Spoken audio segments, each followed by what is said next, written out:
Trust the profits. It's the formula here. And yeah, we're getting ready to go here. Just going to start setting things up.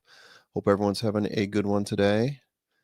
Good luck with anything that you're playing right now, whether that be Keeneland or, we're getting ready to dive into Woodbine here in just a second. We've got 11 minutes to post, 5 horses entered in. And looks like my long shot is probably not going to pull it out at Keeneland.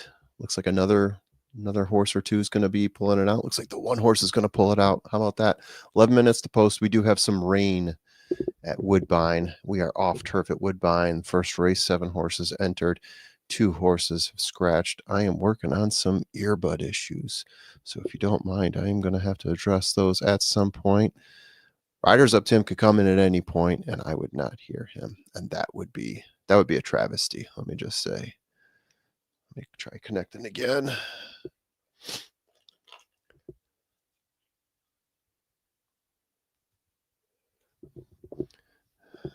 Try putting this one back. There we go. Now I should be hearing. All right, so we still got last week's scroll going through. I'm going to have to fix that. Let's see. Where's my banner? I mean, I would love to start with $111,000, but sorry, $1,111. It's hard to say those big numbers. That's why we keep it small here. Just kidding. Last week we went big. We're going to do it again this week. And there we go. Starting off with 100. Fix the date. Minor things. Here it is, the 23rd today. We are at Woodbine, as we like to do in the fall season. Woodbine is a wonderful place for us to be. All right, going back to the comments. Of course, we got First Bet Bobby in the house. 150th. Yes, thank you very much. Thank you very much, Bobby. Good luck to you as well. You got 2-4 with 1-3-4-5. Good luck with that. All right. Let me dig into this a little bit deeper here. Take that off. I'm just sort of setting up my house here. All right. Yeah, let me do a screen share here. Grab a window. Let me find the window that has, you know what? I got to bring this up first. I'm going to go through past performances for the 5 horses we've got entered into this race, as I like to do when I am all by my lonesome. So let's dive into that. We've got various minutes left here to go before we have to start placing the wager. There we go. I'm going to zoom in a little bit on that as well. All right. So we are off turf. 1 mile scheduled for the inner turf, claiming 25K, $56,000 purse. Let's see. For fillies and mares, 3-year-olds and upward. There we go. So the first horse we have here, recently claimed. So Marty Drexler getting this horse back here. Fish Mooney, 3-1. Fraser Abley, Martin Drexler looking at Lucky is the sire here. So we're looking at all weather now, right? So this is off turf. Last couple times out, going 8.5 furlongs here, 4 lengths back in 4th place, 13 lengths back in 9th place.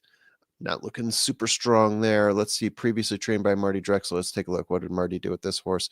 4th place, 4 lengths back. 3rd place, 2.5 lengths back. Before that was trained by Mark Cassie. So 90 days away, 17%. I'm looking down here. Turf starts 17, claiming 24, routes 20. Obviously, some of that you're going to have to ignore because we are off turf, as mentioned before. Let me do some alt-tab action here so I can track. We got 7 minutes to post now. I'm going to start running through this. Mizzen Ash, Jose Campos, the jockey, David Borsk, the trainer, Mizzen Mast, the sire here. Last time out was on turf, going a mile, was 2 lengths off in that one. How did this horse do on all weather last couple times before that was on all weather, although going a greater distance? 6th place and 9th place with Campos. 6th place, 9 lengths back with Campos. 2nd place, 2 lengths back with Campos. If you look here, claimed with Michael Mateen before that, had some really strong finishes. one of them on turf, two of them on the all weather. So you can see why this horse is currently at 2-1. Not the favorite. The 5 is the favorite now, but it's been ping ponging back and forth. So we've got, yeah, it was 1 3/4 ahead here, 4 lengths ahead here. What else we say here? Turf starts claiming 3%, not spectacular. So definitely looked really good under a different trainer. So we're going to see if we can work some magic here for that too. Foxy Diva, Pietro Moran, 6 minutes to post. Stephen Attard, Power Broker, the sire here. Last time out was off turf. 7 furlongs, won by a head there, coming out for a close. Before that, went a mile on turf, 2 lengths back in third place. 46 to 90 days off, 0%. Claim repeater, 0%. Winner last race, 8%. So that goes into this as well here, right? Pietro Moran has had some success in this horse. Got a win, got second place by a neck on turf there. All right, moving on. Moving on, that was Foxy Diva. Number 4, Twisting Pistons. Ryan Munger, the jockey. Currently, this horse is 9-2, opened up at 8-1. Sid Attard, the trainer. Golden Sense, the sire.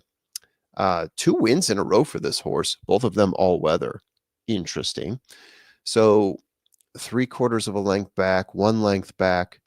Before that was going 7 furlongs all weather, 9 lengths back. So had a good couple runs here.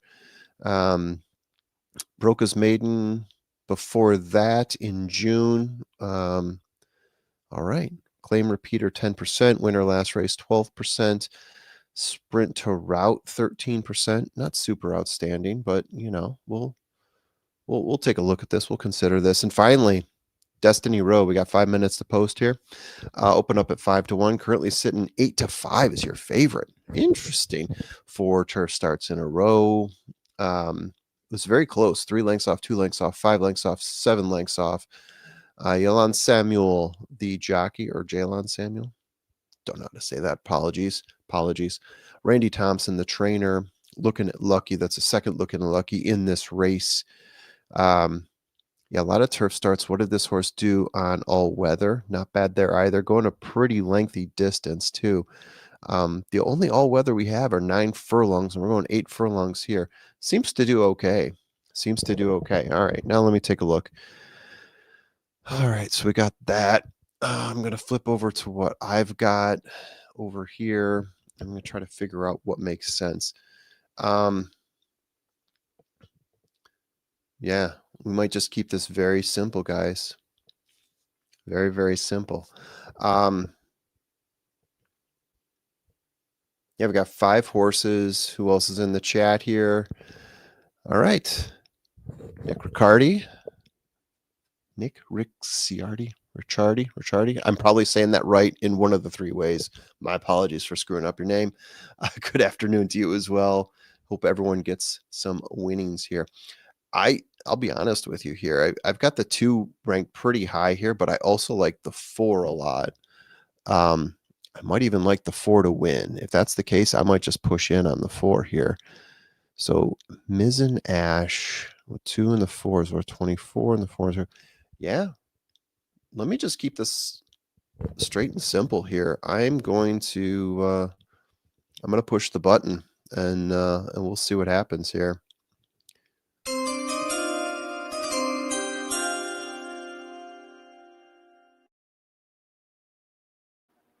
All right. Ricciardi like Bacardi. Ricciardi like Bacardi. Ricciardi like Bacardi. I'm getting it right somewhere, I'm sure. Thank you for joining, Nick. All right, here's what I'm going to do. 4, 5.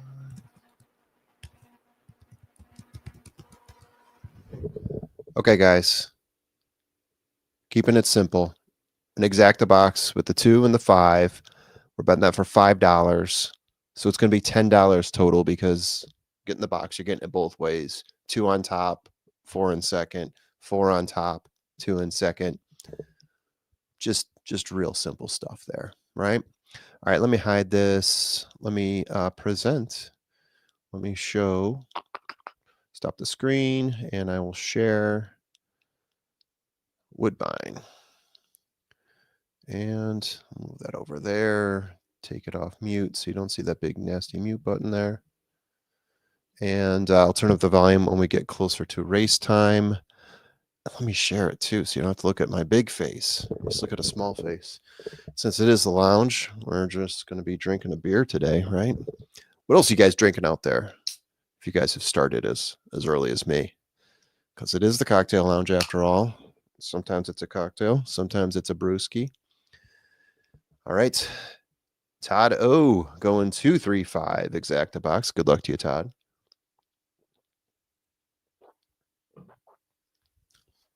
Oh, that is straight up delicious. Yes. That schniz is straight up delicious. Whoa. A little something in the back. Starting gate first race, and the favorite is currently number Right. 5, Destiny Row. We are 1 minute to post. 2 to 1, Like 5 we are to getting 2 for Miss closer, and Ash. I will turn off my volume or They're coming to the mile and say 16 less start. This race switched off of the from turf. the post. It looks like they're Racing serious surface about tonight. loading up too, so I'm gonna. And all races on the main track. So the distance change, an extra 16th of a mile. Feel free to put a comment in if you can hear it. To gate 1. We got a couple 235s in there. Good luck to you guys. If I don't win, I hope you do. Miss Ash. The gray. Gonna work on my lighting situation here in the meantime. Faces up now for Jose Campos, followed along by Foxy Diva. Last start winner. Twisting Pistons on a win streak, has won 2 in a row. And the last is Destiny Row to the outside gate. Curtis Stennett going 3 all. Good luck, Curtis. Get that trifecta of your dreams. Race 1. Fillies and mares set to run. Luck. Off they race, and Destiny Row from the outside, best into stride, away sharply Twisting Pistons, who goes through to be the leader. Right behind them, Foxy Diva, Fish Mooney on the inside, coming up nicely, and in the centre, Miz Ash. As they sort themselves out, it's Twisting Pistons, the leader out the stretch, and shows the way by about a length to Destiny Row.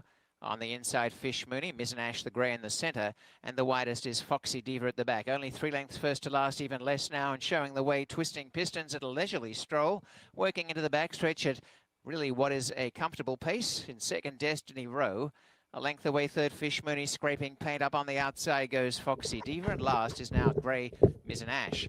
As they head up the backstretch, and a little bit of nudging forward now by Destiny Row. The leader quickens, Twisting Pistons at the 5/8 by about a long neck.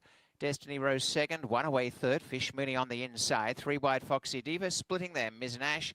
A cat and mouse tactic here between first to last, and no moves at all. And Twisting Pistons left alone so far, out by a long neck. Destiny Row muscling in, a length away Foxy Diva as they race off the turn towards the 3/8. Fish Mooney saving ground the inside, and last is Miz Ash. It will be a sprint to the wire, and showing the way narrowly is Twisting Pistons. Destiny Row flanked on the outside, 3 wide. Foxy Divas covered the most ground as they now start to separate a bit. Next to last is Fish Mooney, and last Miz Ash. Still out in front is Ryan Munger on Twisting Pistons, turns a length and a half clear. Running home well, Fish Mooney. Now coming off the inside, looks the threat, and Fish Mooney driving home without wider Foxy Diva. And this trio settle down to fight it out. And Fish Mooney coming up on the outside to join Twisting Pistons, and down the centre, Foxy Diva, and getting to the lead narrowly, Fish Mooney. It's Fish Mooney about ahead. Twisting Pistons trying to rally. Fish Mooney just in front and just wins. Fish Mooney first. A very short, narrow margin there over on the inside. Twisting second, Foxy Diva third. Behind them, Miz Ash and Destiny Row was last. The time for the first race is 1:48.87. Which pays back 0, but yeah. All right, guys. I didn't see a lot of people at the 1 out there. I hope someone had it. Yeah, Fish Mooney just recently of Jim Ensom by Martin Drexler. Martin Drexler. Maybe I should have looked deeper into the trainer there, because that was the best trainer in the race. Didn't show much last time out. Showed a bit more when he was under Martin Drexler, as I mentioned before. Yeah, let me flash over to this. I don't think we're going to see anything. All right, so what did I miss there? Probably Nothing that I missed, but just something I didn't consider enough. Maybe the rest of us as well. All right, let me start sharing. Yeah, Fish Mooney. So this is the previous trainer, right? Jim Ensom, but previously trained by Martin Drexler. Martin Drexler, right? Very solid trainer. We look here, 20% on the year, on the year in 2025, I think 19% at Woodbine. So outstanding trainer, one of the best that there is at Woodbine. So I guess you could say that's a factor. Some of the things I didn't like about the horse, if you look at the all-weather numbers, I mean, you have to go back to 2023 Woodbine just to see one. The horse was on and off for a while, right? 2023 November, 2 years ago, almost to the day. Came from last to first under husbands. Was on turf after that. This is with Mark Cassie, probably the best trainer at Woodbine, right? Yeah, he went a mile here on turf. It's only 2 lengths off with IRAD. Damn. Oh, that's a GP. Okay, so these numbers are a GP too. Difficult to find the comps for this one. Definitely. Speed, let's see. Speed figures are better than all of them. I missed. Yeah. Sometimes it's the obvious thing too, right, Todd? Yeah. Yeah, sometimes it's just like the speed figures. We got 78. Well, these are BreezeNet speed figures, right? Under Drexler, 90, 83. But again, right, speed figures compared across different parks. Sometimes that can be challenging, right? To really understand the breakdown there. I like the 2. I like the 4. Where did I have the 1 out of this 5-horse slop here? Not high at all. Wow.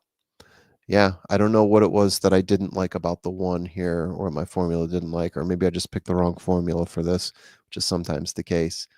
But yeah, Fish Mooney did not stick out to me, other than what we said. Martin Drexler. And also the other thing to notice about Fish Mooney too is October 17th, 24 was the last race. Almost a year ago to the date is the last time this horse raced, and was claimed that day and has been off ever since. So you're talking about having more than a year off. What did the workouts look like? I mean, good workouts, 49 second, 48 second, 102.5 furlong, a 101.5 furlong. So yeah, the horse has been getting back into shape. Plus 90 days away, 17% for Martin Drexler. Not something that would tell you that the horse would just jump out and win, but the horse jumped out and won. So there it is. Look at that. I played $1 win, 135. Very good. Very good. So that pays out well. You get $10 on a 2 for Fish Mooney. Good job. Fantastic story for the owners. Absolutely. Anytime you get a winner, definitely a good story there for sure.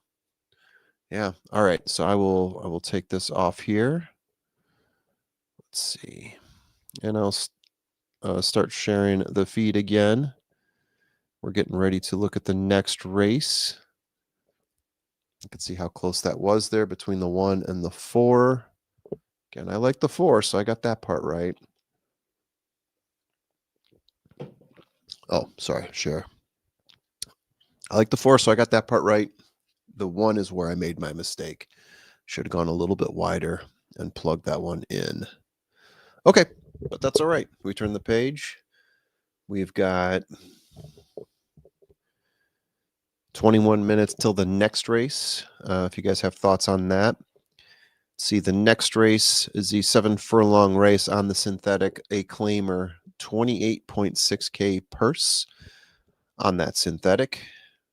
What else can we say about that race? So I'm going to scroll ahead. If you guys have any thoughts on it, feel free to let me know. Yeah, 7 furlongs claiming 7,500. Purse is 28.6K, as I mentioned, for fillies, mares, 3-year-olds and upward, which have never won 3 races, or which have not won a race since October 23rd, 2024, which was a year ago. So have not won in the last year or have never won 3 races. We do have some scratches to note.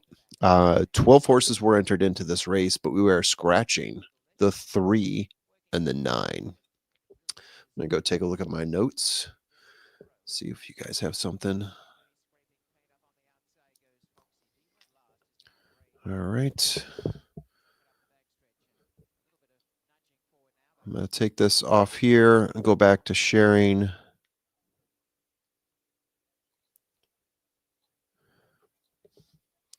Share that PP again, as we like to do. Sometimes people join when you least expect it. Who knows? All right, so let's go through this real quickly here.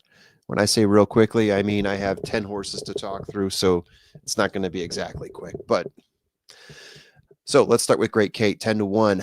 Keva Nichols is the jockey. Norman McKnight, the trainer. Super Speedy, the sire. We're going 7 furlongs here. This horse has lately been running at 8.5 furlongs, although if you look back to July, did run a 7 furlong race. Had a good race in between there. July 25th, he ran 1 1/16 and was leading most of the way, gave up a little bit at the end, lost by 1 furlong, came in second place in that race. If you go back to November of last year, going 8.5 furlongs, came from behind, I would say, started eight lengths back, 4 lengths back, and then won by a head in that race here at Woodbine. Looking at that 7 furlong race, it looks like something went wrong there because he started off pretty close, but then faded back. 8th place, 2 lengths back at first call, which means there was just a whole mess of horses up there at the front. So it's probably a huge contention. 24 second, 47 seconds. So that second 2 furlongs was getting pretty hot. Then 1:11. Yeah, okay. So I think maybe got bogged down by a bit of a speed battle there. All right. Anything to note from the trainer there? No spectacular percentages. Next up, we're going to go with Cinnamon Bits. Fun to say. Jeffrey Ian Alderson. This horse opened up at 20-1. Currently is sitting at 12-1. Jeffrey Alderson, the jockey. John Coriat, the trainer. Tonalist, the sire. Last time out, went 7 furlongs. The distance of this race, finished in 5th place, 5 lengths back. Did win back in May of this year at 6.5 furlongs. With Pietro Moran as the jockey of record in that one. 8 horses in that race. Where's this horse going to sit on the pace? It looks like he's, man, it's tough to tell. All over the place. First time blinkers, 0%, only in 2 races for the trainer. Second start with the trainer, 20%, claiming 25% in 24 races, and all weather, 18% for John Coriat. Pickford Sweet, scratch. We're going to bypass her. Helps if I share. Man, I'm getting bad at this. Holiday Rose, open at 20-1. Currently sitting at 7-1, getting a little bit of a bargain there. Hello, Tim. Hello, everyone. All right, so Tim, how do you say this name? Is it Harlford? Is it Charleford? It's hard to tell the country of origin and what to say with that X. Sarlford? I mean, to pronounce it in English, I would say Zarel. Zarel. Okay. And Zarel. Ford being an English last name, Zarel Ford. Yeah. Okay. I've not heard it pronounced properly by anyone. So there you go. I'll take that. Last time out, this horse went 7 furlongs here at Woodbine. Finished in 7th place. Looked like he was pretty close to the pace early on. Faded back. 7 lengths back. Let's see. Last time this horse got a win, 6.5 furlongs in August. Was definitely a deep closer in that race. First call 9 lengths, second call 8 lengths.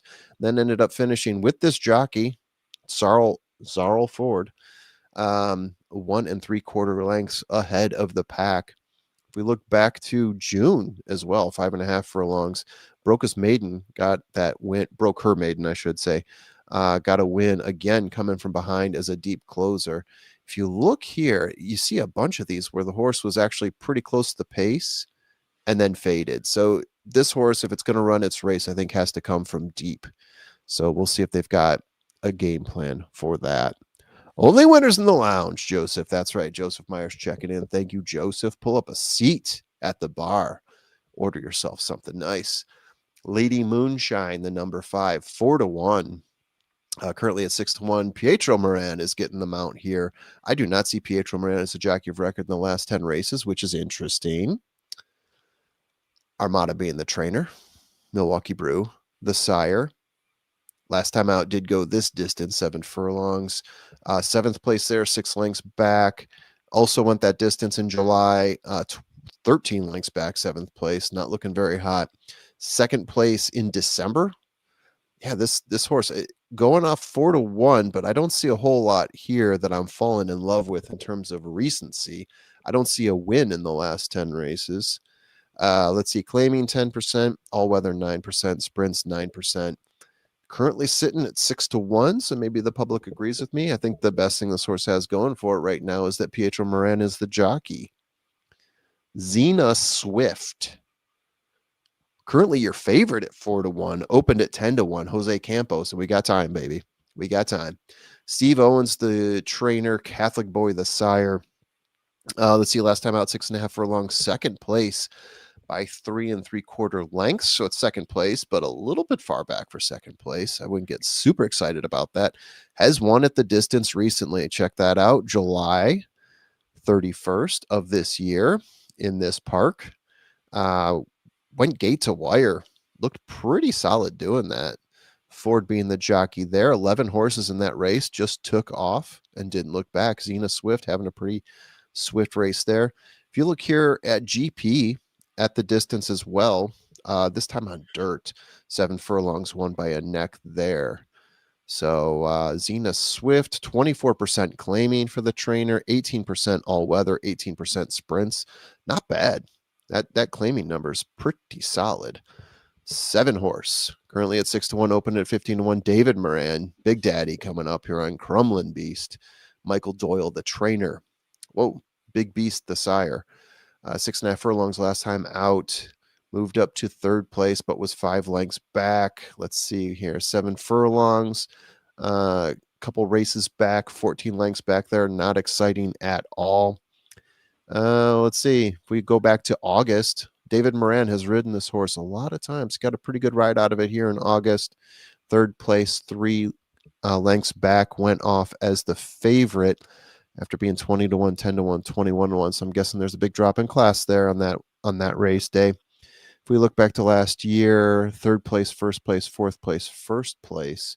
So summer of last year was the year for Crumlin Beast, not so much this year. Claiming 14%, all weather 12, sprints 13%. The 8 horse currently at 9-1, open at 12-1. Slade Jones is your jockey on a very gizmo. Martin Drexler, who had the win in the last race here, is the trainer, and Ami Gizmo is the sire. Let's see what we can look at here. Anything that sticks out. 5th place, 6 lengths. 6th place, 13 lengths. 5th place, 4 lengths. You see why the horse opened at 12-1. Hard to see why it's at 9-1 now, other than a few scratches. No in the money action since November of last year, going 6.5 furlongs, tagging 3rd place, 2 lengths back. I don't see a win in a while. Claiming 24% for Martin Drexler, 22% in all weather, 21% sprints. Martin Drexler's had this horse for 5 starts now and has yet to finish in the money, despite having pretty strong record here at Woodbine. We go past Secret Gizmo because Secret Gizmo has scratched. We move on to Alla Turca, currently at 8-1, opened up at 3-1. Alla Turca, S1 Flores, Krista Cole, Daredevil, the sire. All right, 4 times out for Krista Cole. Got a 2nd, a 4th by 4 lengths, a 3rd, a very close 3rd, and 4th by 5 3/4. So I see why this horse opened up at 3-1. Last 4 performances for the trainer have been pretty solid. If we look back to under Deborah Rhombus, pretty bad start here, 10 lengths back, 4th, 5 lengths back, 3rd, 5 lengths back. The horse definitely specializes in shorter distances. This 7 furlong is a bump up in distance for this horse.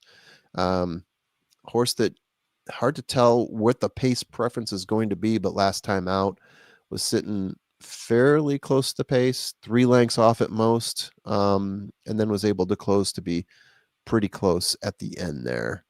Let's see, what else can we mention here? Beaten favorite 14%, all weather 9%, sprints 8%. Not great.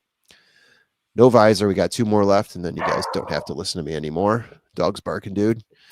No visor, 10-1. Ryan Munger is your jockey here. Carlos Grant, your trainer. Cold Harbor the sire. Winner last time out with Ryan Munger in the saddle, going the distance of this race. So we're bouncing back a winner here. Before that, 7 furlongs, was pretty close to the pace the entire race, finished 4th, but still less than 3 lengths back. Stretched out to 8.5 furlongs, 3 lengths back in that one. This is a horse that keeps it pretty close, I've noticed here, but did break his maiden fairly recently. Still a pretty green horse. Overall, claim repeater 20%, winner last race 14%. And then finally, guys, we almost made it. Almost there. The 12 horse, currently at 6-1, opened up 5-1. Fraser Abley is the jockey on my cash factor. Todd Kettleson is the trainer. The factor is the sire. Last time out did go the distance. The first time for Todd Kettleson, opened up close to the pace, faded back, but still kept fairly close at 4 3/4 lengths. Fairly close. 4th place finish. Before that, under John Ross, had a 2nd, had a 1st, had a 5th, but 3 lengths back. Had a horrible race here under Walcott. And then Fraser Abley gave it a nice ride here on turf. 3rd, 2 lengths back. Blinkers on in 2 races, 50%, so 1 for 2. Second start with the trainer, 0%, but only had 1 attempt. Yeah, a lot of small numbers here for Todd Kettleson.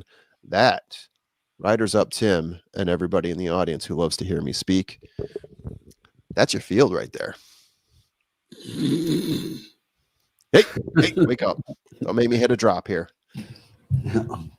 All right, Tim. All right, let's get it going. Let's get it going. I just read through that whole thing, and I don't even know what I have picked here, but that's just me. So do you want to know what I had in the first? Did you have 1-4? No, not in that order. But my top 3 were 4, 3, 1, which were your top 3. But here's what I wrote on the 1. Best horse in the race needs 1. Damn it. Yeah, it always happens that way, doesn't it? Always happens that way. All right. So, whoops, sorry. Remove that. I want to remove that from stage. We'll go back to, stop screen share, and I will start sharing again. And for the audience out there, Sean Patrick, if Tim's phone rings, it's probably yeah. Probably. Tell me more about this horse racing, Tim. Yeah. Phone's ringing, dude. Thank you, Donnie. We're not going to be able to drop that again today because Patrick Nolan is actually at Woodbine today. He is not with us today.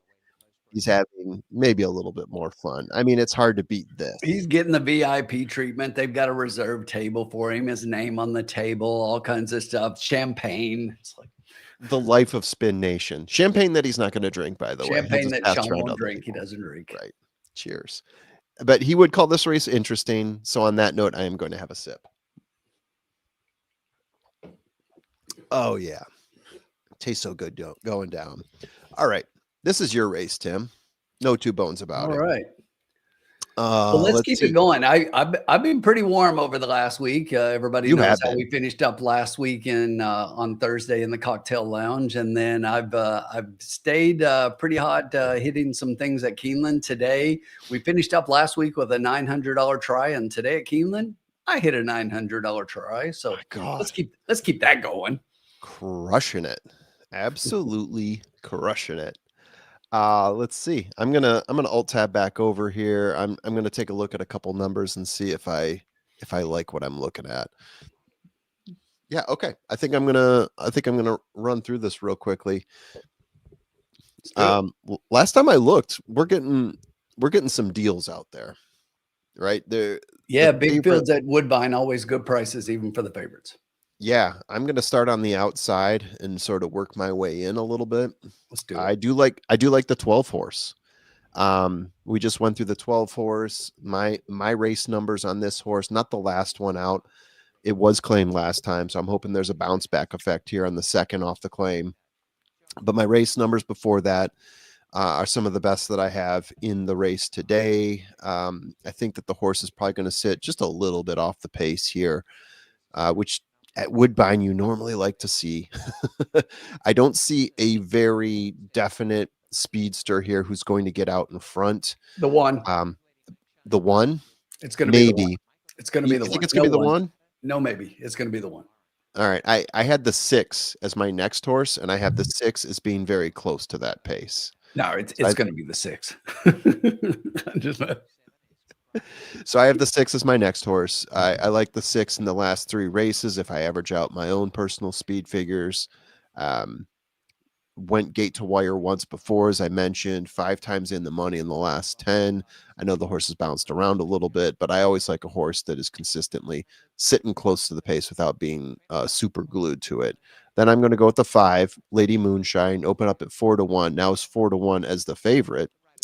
Ooh, I better plug in.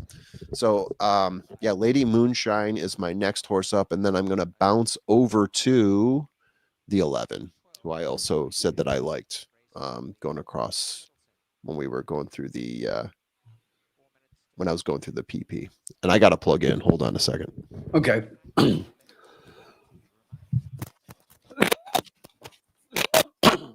Feel free to talk up what you like. Yes. So let's do that.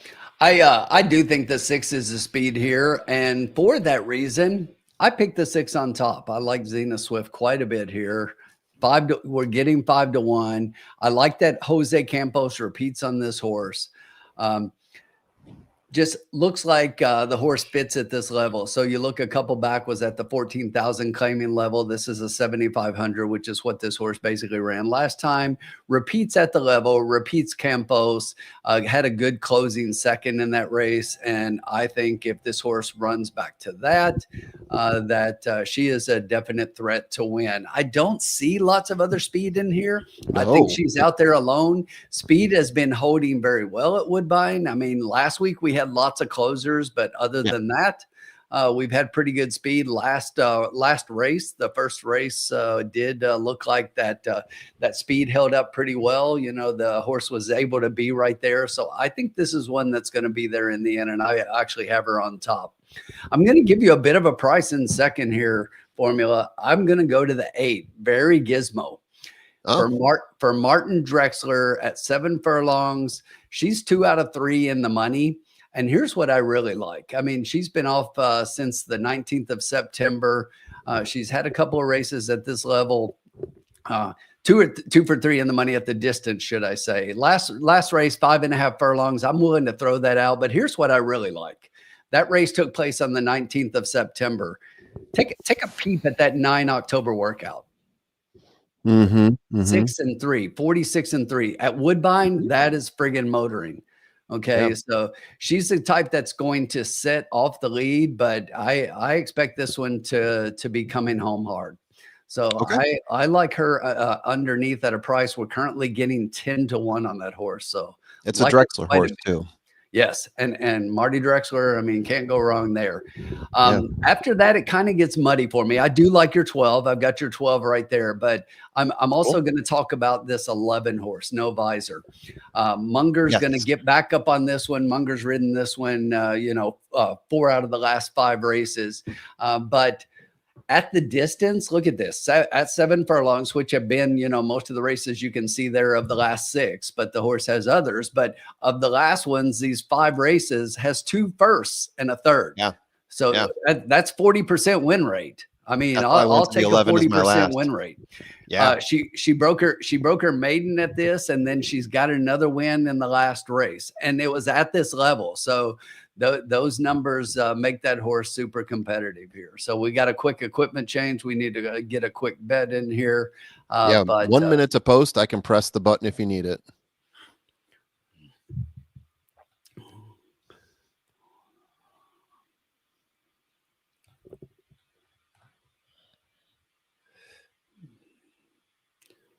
You know, one thing I will say, I'm kind of against the 5. I'm going to play against the 5 here, Okay. and the reason for that is this horse. This is the lowest level that she has been at, and if you look the previous races, I always like to see at least show me something there, and it's like, yeah, you've got the one race last year, but this year she's done nothing. And I think this is a please buy my horse for $7,500.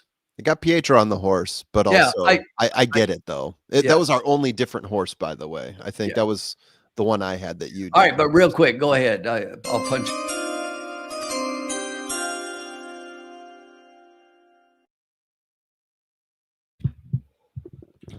What you got, Tim?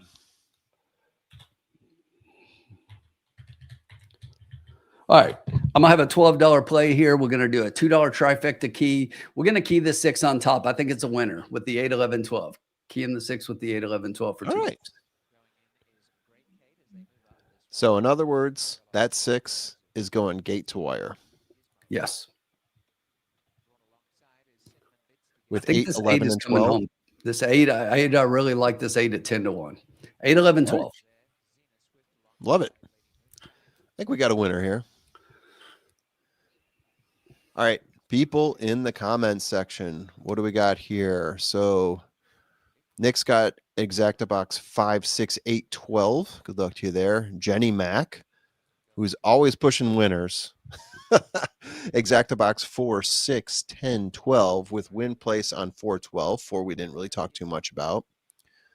Jose Vera with the number 7, like in the number 7. Todd has 6-2 for a sawbuck. Good luck to you there. Let's see. Curtis Stinnett has a try key with 5 and then 1, 6, 10, 11, 12. There we go. I think those are the best. Oh, we got a few more in here. Ramon. Gonna have to do that for me. 11 for $1 million. And then Exacta Box 2, 11. 5,000 on the 11. I don't believe you. They are off, guys. And I'll turn up some volume here. My apologies. Let's do that. Especially since the horse doesn't even have that much to win in the behind them, and next to last, no visor. Last is Holiday Rose. They start the run up inside the 5/8. Runaway, Xena, runaway. 3/4 Crumlin Beast in Xena third, Warrior Gizmo, Princess Lady Moonshine on the inside, splitting them. Cinnamon Bits just a neck away. On the outer, Ala Turca from Great Kate. My Cash Factor, no visor. Runaway, and 3.5 Jose. away last. Holiday Rose. They go to the 3.5 furlongs, and Xena Swift taken on. Very Gizmo rushing up on the outside. Now, I expected the 8 to be closer, and I didn't say the 8 was going to attack my horse mid-race. As they sprint, running home is yeah, that's an early close. Up the rail, Cinnamon Bits. No visors made some ground. My Cash Factor 3 wide, and from last taking off is Holiday Rose and Great Kate the rail. Going clear, Very Gizmo swept to the front, and Very Gizmo by a couple of lengths to Xena Swift coming home down the centre. Lady Moonshine, Ala Turca, then Cinnamon Bits. Ala Turca coming on well, picking this leader back a little rallying. bit. Xena Swift kicking on. Very Gizmo under attack, and now coming is My Cash Factor, swamping them down the outside. As coming after all of them with Lady Moonshine taken on by My Cash Factor. They bump, and My Cash Factor finishing with some zip has got the lead narrowly, and My Cash Factor's the winner. Cinnamon Bits clawing back. Who's might have my got second. horse? Lady Moonshine the setter, and then Xena Swift and no visor. And that horse ended up going off as a 9-2 favorite. Very good value. Yeah, still very good value. It definitely wasn't. It definitely wasn't that low at the 3-minute mark. So one thing I do want to say about that horse. Time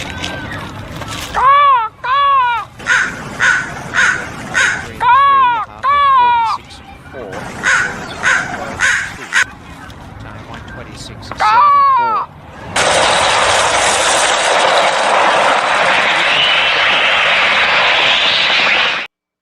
There's a photo for place. There we go. Everyone always cut that one off after a couple of calls. I do have to take the middle out of that. Yes. I want a combination of things there. I was working on a different drop that I Kettleson has only had 5 horses and has a win in a second. That was one thing that I noted on the 12. Oh, yeah. One of the reasons I like that horse underneath, and Frazier getting back aboard. I mean, he had a win in the second 2 out of the last 3 races. So The question was the 7 furlongs for that horse. Just had 7 in the last race only, and wasn't very good. So that was why I had the horse more of an underneath play, but definitely was the best horse in the race. Yeah. I think the fact that the 8 was challenging the 6 early on and was not letting the 6 get away with it created a situation there for closers like the 12 and the 5 to step up there. Yeah, because the 6 actually came back, and then you look, the 11 is coming out and getting up. I mean, all of the horses are basically right there. If you look at our numbers, third is you know, fine. I was fading the 5 there, but Swift, other than that, unofficial, we're right there. 12, We're right 2, there. 5, Right there. 6 on. And you know, I almost had the trifecta. It's just the 2 screwed it up for me. I had 12, 5, 6, 11 in that order, and the 2 decided to jam himself in there and screw it up. But that's okay. That's okay. I had the 2 in there, as you know, underneath in the key. Yeah, I did. Oh, did you? Okay. I did. I'm sorry. I did not add the 2, but the 2 would have been my next horse. I just put 8, 11, 12. I'm looking at my form, seeing I've got the 2 underneath, but yeah, I didn't. Let's see. Did I have a good read on the 2? Not so much. Not so much. All right. Anyone with luck in the comment section? Is anyone celebrating? 2 was the best, said Todd. We got a kaboom here. Exacta box 2, 11, 12. Let me turn down the volume on that. Blinkers came off. That'll be okay. 9-2 and 9-2. Relaxed at the back and I think so. With a 5-1 over a 9-2. Miss Blakely. 9-2. I did not look up to see what it's paying out, but yeah, well done there. Well, Jenny Mac, easy win. Let's see here. The 12-2 exacta for $2 is paying $59.40. Wow. Well done there. Well done there. I mean, the lowest exacta of all was a 6-2, and it was paying $58.60. Oh my gosh. Wow. That's pretty hot right there. Yep. Okay, so Jenny Mac, where was her post? Joe had the 7. Oh, there it is. Jenny Mac. Oops, you hit it. I hit it. Hit it at the same time. So she had race 2, exacta box 4, 6, 10, 12. Win place on the 12. There it is. So she had the 12 to win place. So that's going to pay. Well done there, Jenny Mac. Be decent. Cash and a ticket. That's a good one. All right. NBA scandal. Nothing there. Nah. Close here for Bobby. He's got the right part on top, but he didn't have the 2 below. Riders up, Tim. Just threw a 2 out there. Well, I don't know who that guy is. Somebody asked if you were still doing race 1, and I said no, 2. They understood me. They thanked me because they understood me. They said, thanks, Tim. I'm going to put it all on the 2 to win and definitely not to place.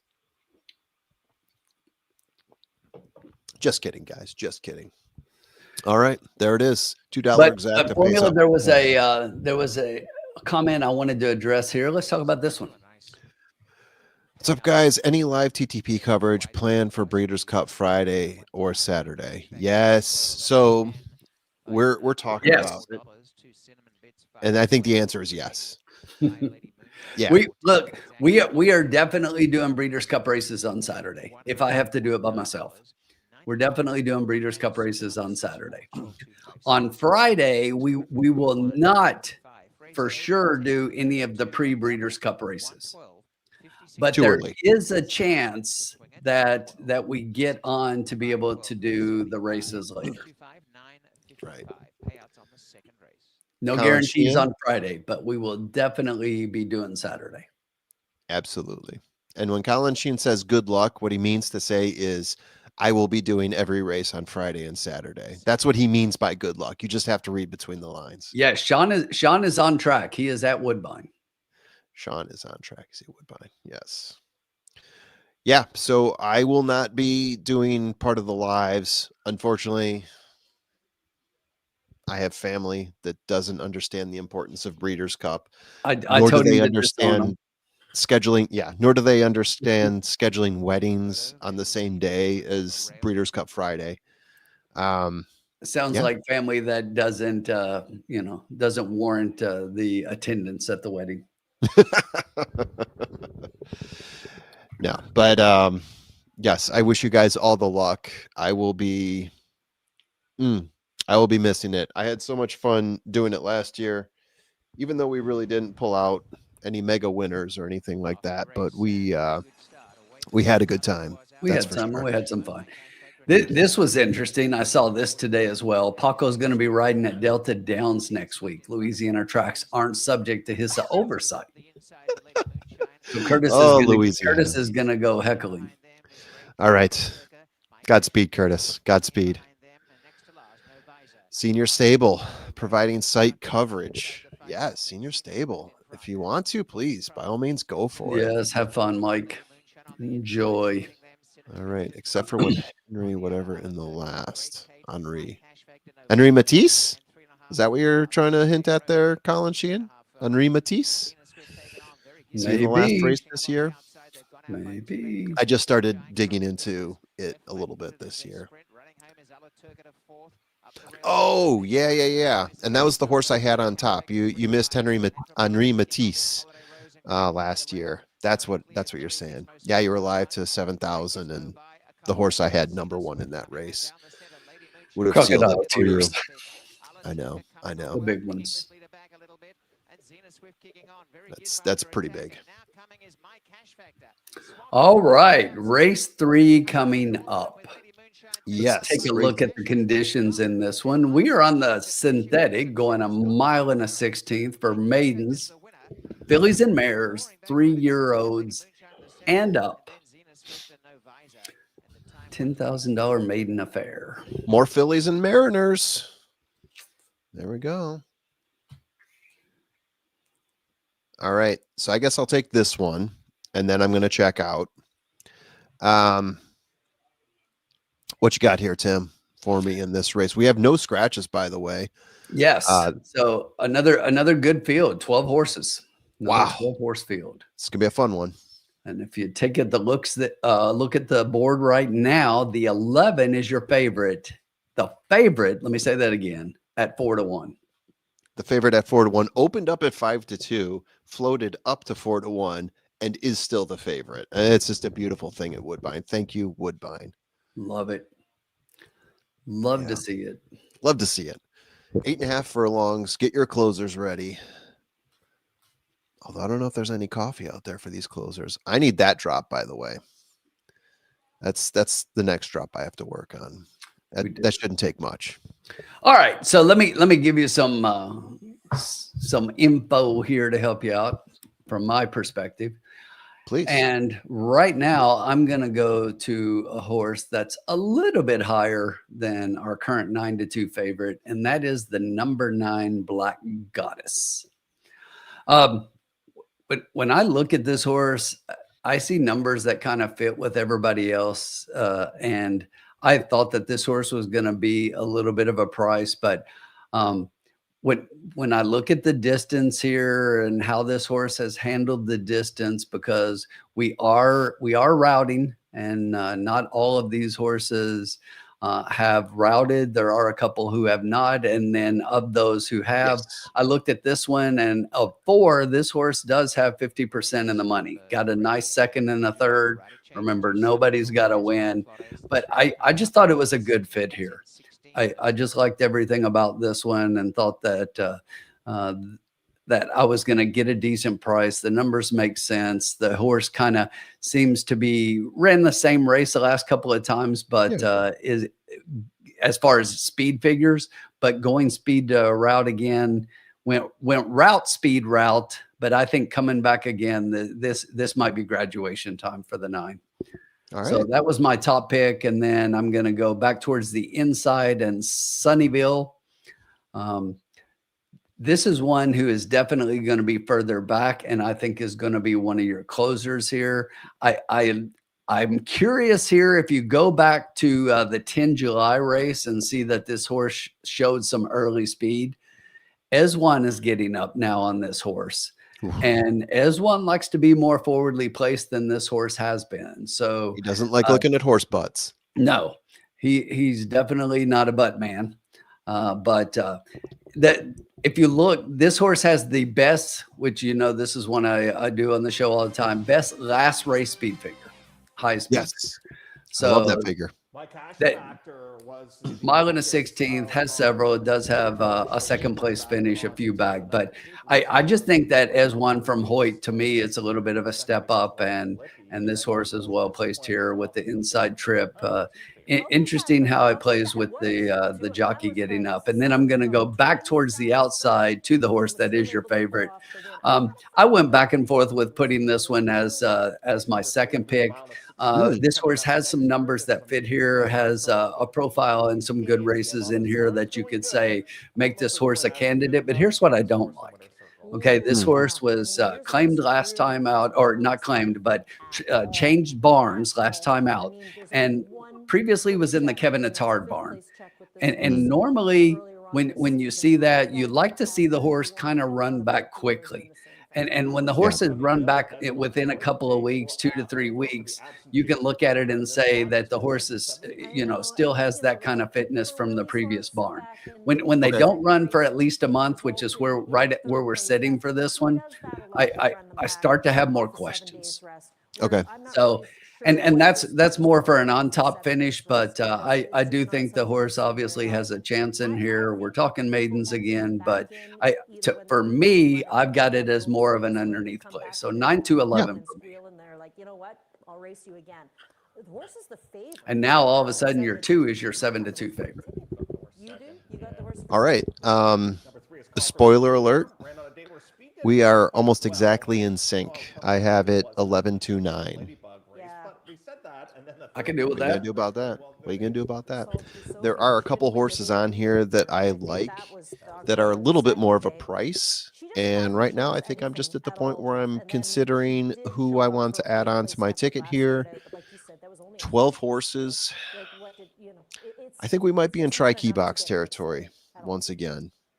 If you were going to go with a fourth horse, do you have one in mind? I'm curious if we line up on that. Let me take a quick look here. I did not write a fourth one down. So. Oh, okay. I don't mean to catch you off guard. No. I'll look again who I would add next out of everybody else. Yeah, I mean, you mentioned your speed figures on the 2. You like looking at the last race.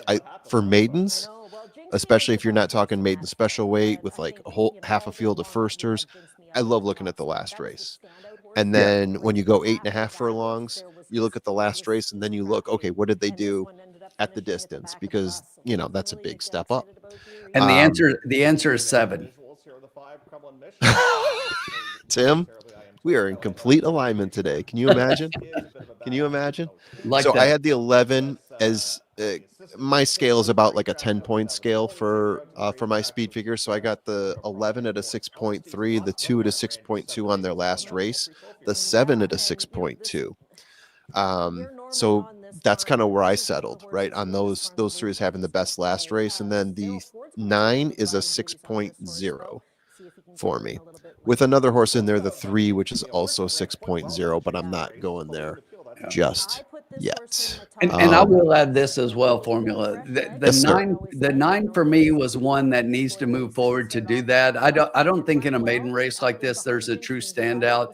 I do think that the 11 and 2 look like on paper they have better numbers, but in these maiden races, sometimes you see somebody just kind of take that step forward. You kind of see that in the program with the 9 the last time. Is going to require better figures, but I do understand putting this horse underneath, but it was just one for me that I was like, in a race like this, maybe take a chance and put it on top. But at the same time, in a 12-horse field to where the money is so spread and the odds are so good, you might have to take what the board gets you and include the 9. And this would be a case to where with this many horses, with me liking 2, 7, and 9, I would probably just box them up. Yeah. So here's a question for you, Tim. We've got 10 minutes left before I place my bet, but I think we all kind of know where I'm going with this. Who was the early speed here? Like, this is one of the most difficult races for me to look at to identify any sort of early speed. I've got a few horses that last time out showed that they were stalkers, but all these horses to me on average over the last 5 races show that at best they're 2 tiers off the pace. No one else is sitting close. Everyone else is 1 to 2 lengths off, maybe the last race or at the distance. That's the best. Yeah. Is there any early speed at all? Did you So, identify? I would pick a couple here. I would say that there's a possibility it's the 10. The 10. And that there's a possibility that it is the 5. Wow. I had a possibility it could be the 4 because the 4 actually set the pace once many moons ago. But I mean, that's reaching. And last time out was like 1 to 2 lengths off the pace. And the last workout, 47.6 at 4 furlongs. I'm talking myself into the 4 all of a sudden. What's going on here? 4 is currently sitting at 16 to 1. Did we update the bankroll? Oh, I did not. I'll do that. Okay. Yeah, go ahead and take that off. But aside from the 11, boy oh boy, this is tough sledding, huh? The 4 is called Bling the Money Home. Bling the money home. Bling the Money Home. $1 million. Some tracks still use they clip it on More things. Yeah, the 7 on the bridle. stuff. That's a whole lot of 11 right there. So maybe where he was. But I do see a lot of 9 and some 2. So I mean we're right there. And there's 2 the 7s. 7. There's the 7. Race number 3 coming up in about 8 minutes. I'm trying to figure out if I'm going to talk myself into something else here. And Todd is saying that the 8 is currently 9 to 1, was 20 to 1. Interesting. Yeah. And we have 8 minutes to post. You know, this 7 is just kind of sitting right there. 10 to 1 morning line, 10 to 1. I definitely think it's a horse you got to include underneath if you're going to trifectas. Yeah. Okay. Let me see what I'm going to do here. I thought I was for certain knowing what I was going to do, but now I'm looking at the 4 and I'm talking myself into the 4. Don't do that. Fool. Like a fool. Don't do that. We've seen that happen in the past. You don't want to do that. I'll tell you what I don't like about the 4, and there's a couple of horses tonight that I completely threw them out. Raced last Thursday. Yes. Coming right back and not a move that's strong with the trainer. Yeah. Okay. Horse 5, Crumlin Mission, having headed up. I remember this horse last Thursday. Do you? Okay. How do you forget Bling the Money Home? Yeah. Trainer only has a few races too, but I love the numbers. 21% on routes, 40% maiden claiming in 5 races. So that's 2 out of 5. Yep. Okay. Finished dead last race. Dead last race. It just means he's ready for more of this race. More okay. dead, I think I got my bet ready. More dead last. Let's go for it. Let's do it.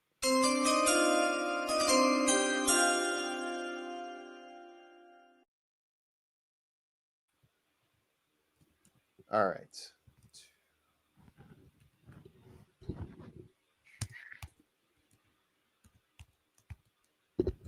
All right, everyone. One of my favorite plays of all time, the trifecta key box. Meaning that the horse that I key in this place, the 11, doesn't have to finish first because it is a key box. He can finish first, second, or third, but he has to finish first, second, or third. He cannot be off the board. Otherwise, we do not cash a ticket. In addition to that horse finishing first, second, or third, we need the 2, the 7, or the 9 to fill in the other 2 spots. If those conditions happen, we cash a ticket. 50-cent tri-key box. Costs $9 total.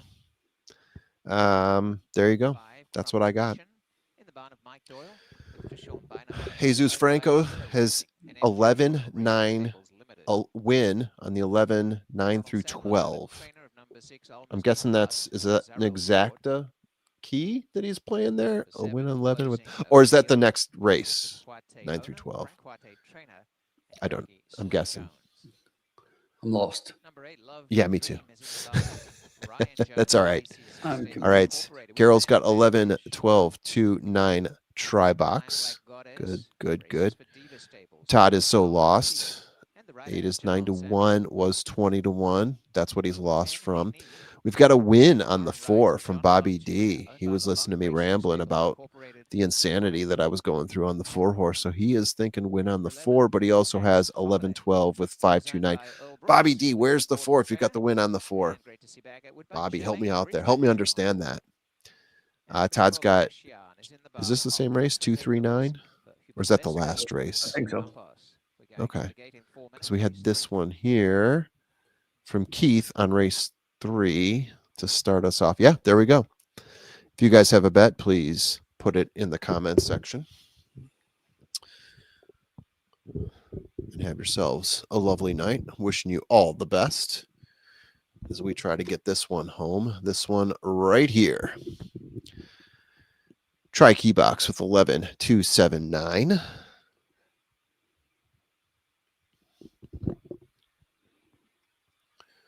we go.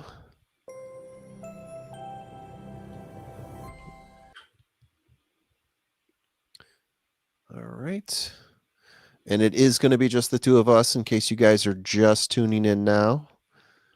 I will be stepping away for a little bit and stepping back in the car, which everyone loves to see, right? That is just riveting podcasting. Oh, Jenny, you're going to hit me up on technicalities. I mean, I could double it and make it $1, which they will accept. Should I do that, Tim? Are you going to allow that? What's that? Jenny's hitting us up on technicalities. Which that's right. Yeah. So we've done this in the past to where we make it either 40 or 60. All right, Jenny, you got me there. I will back out my bet and I will replace it. Correct. Because it is true. You can only bet in 20-cent increments. All right.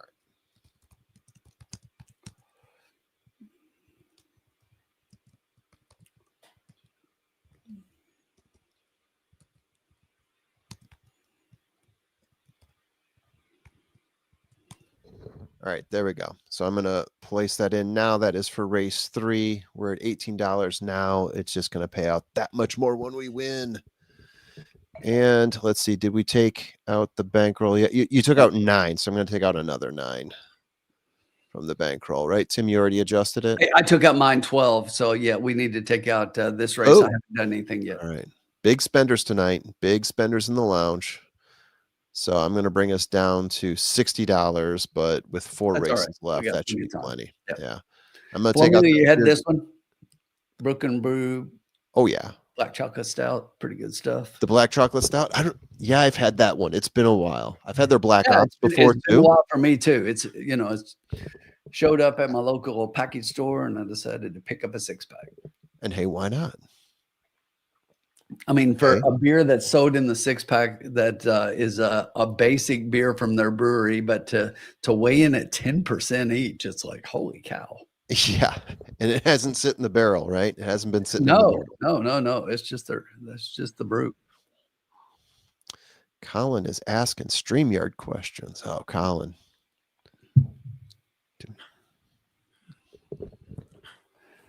Good luck, Nick. Let's get it home. What's going on here? We're frozen.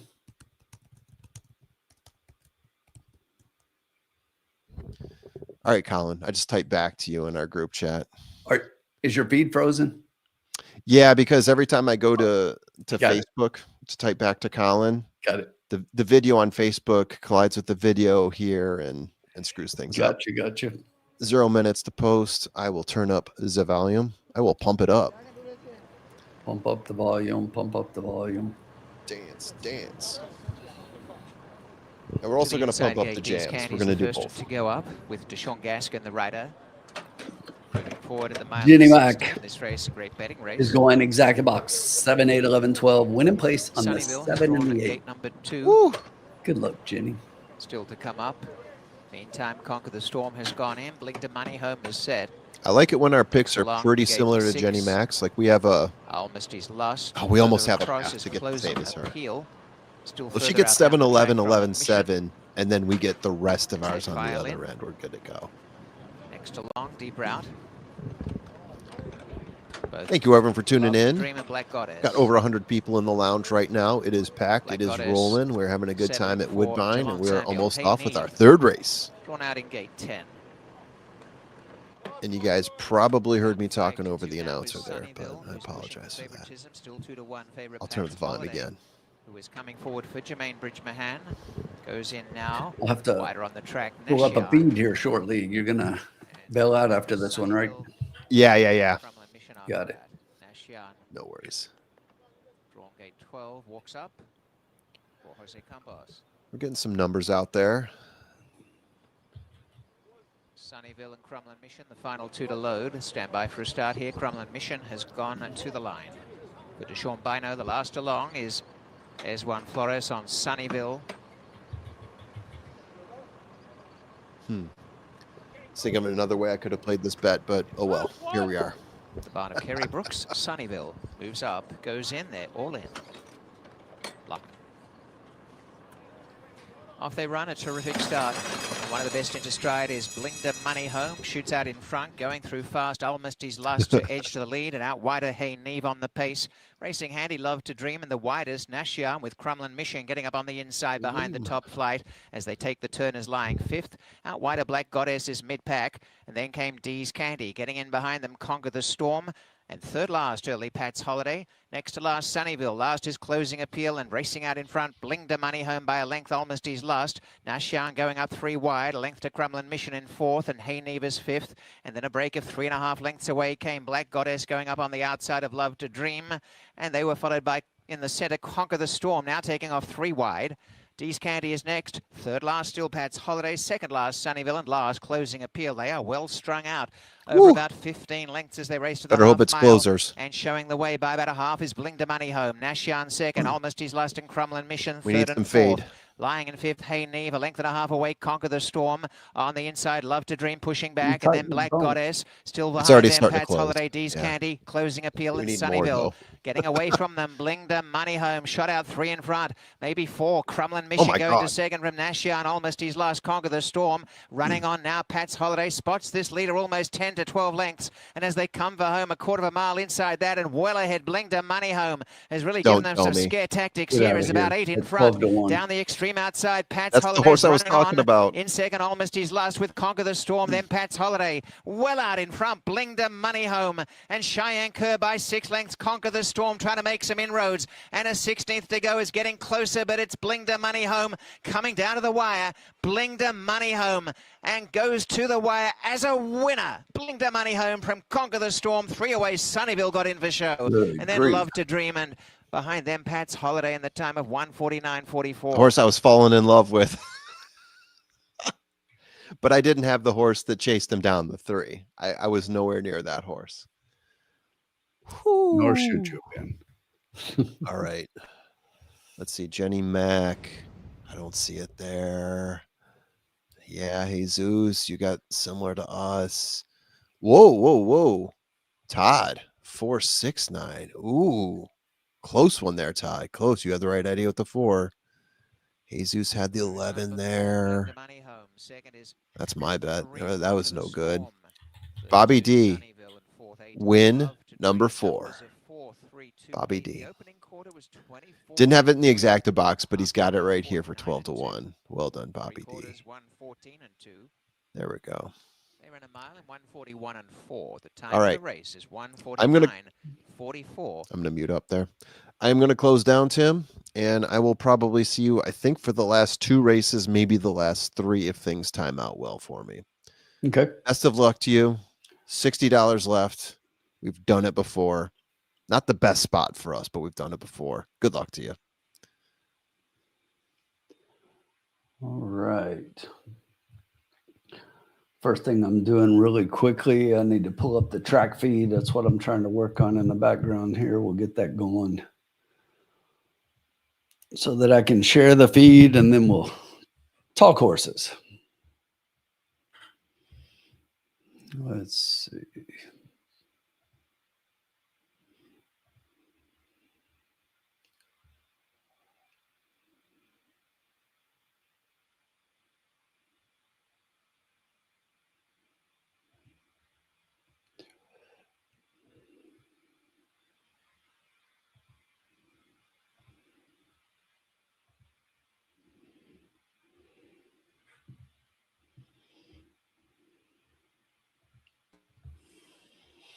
There we go.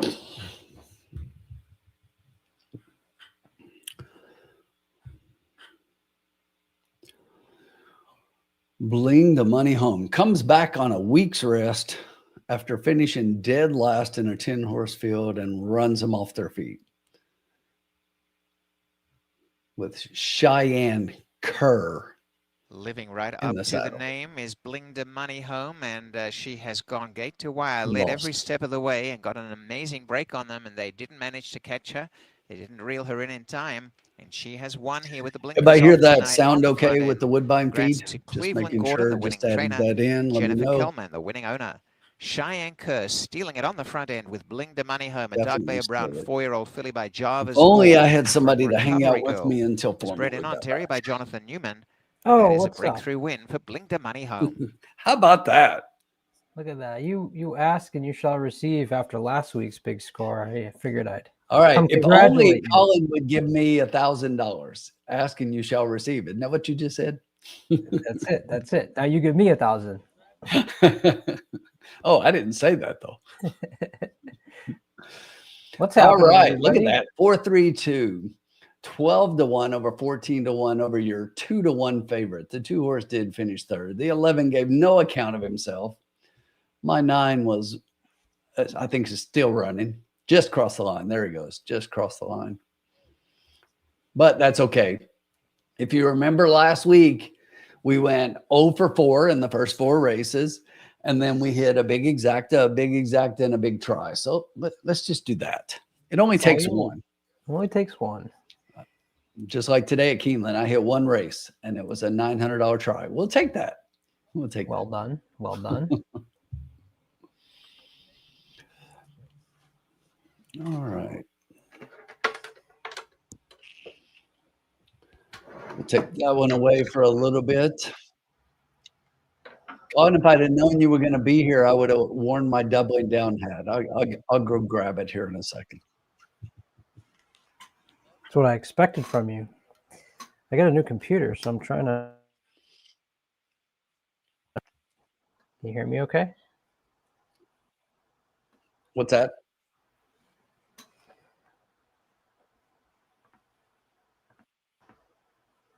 All right.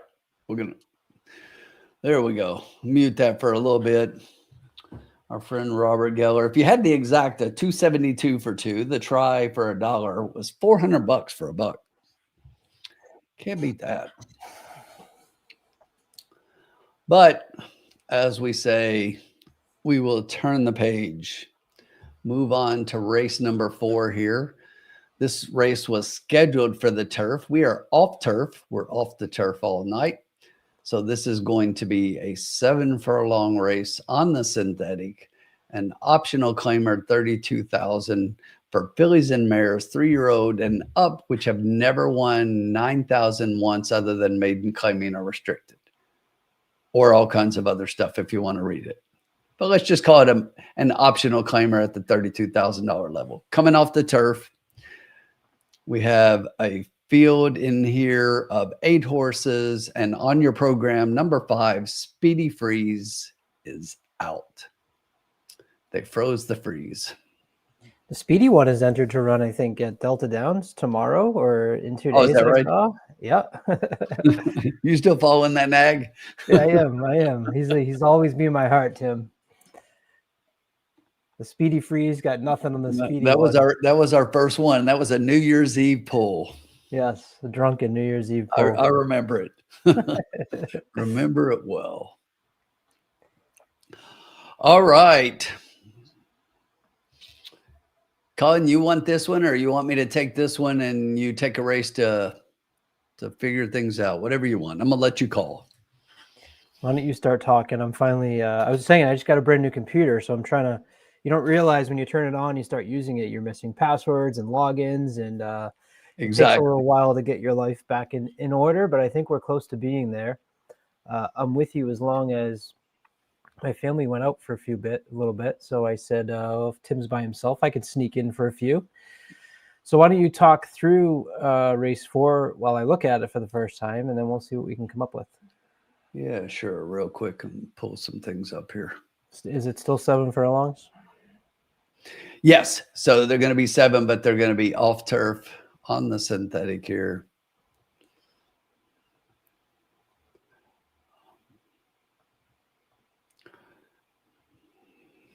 No live reports from Sean. I was hoping. No, not yet. I was hoping to hear something here. Hopefully we hear from him shortly.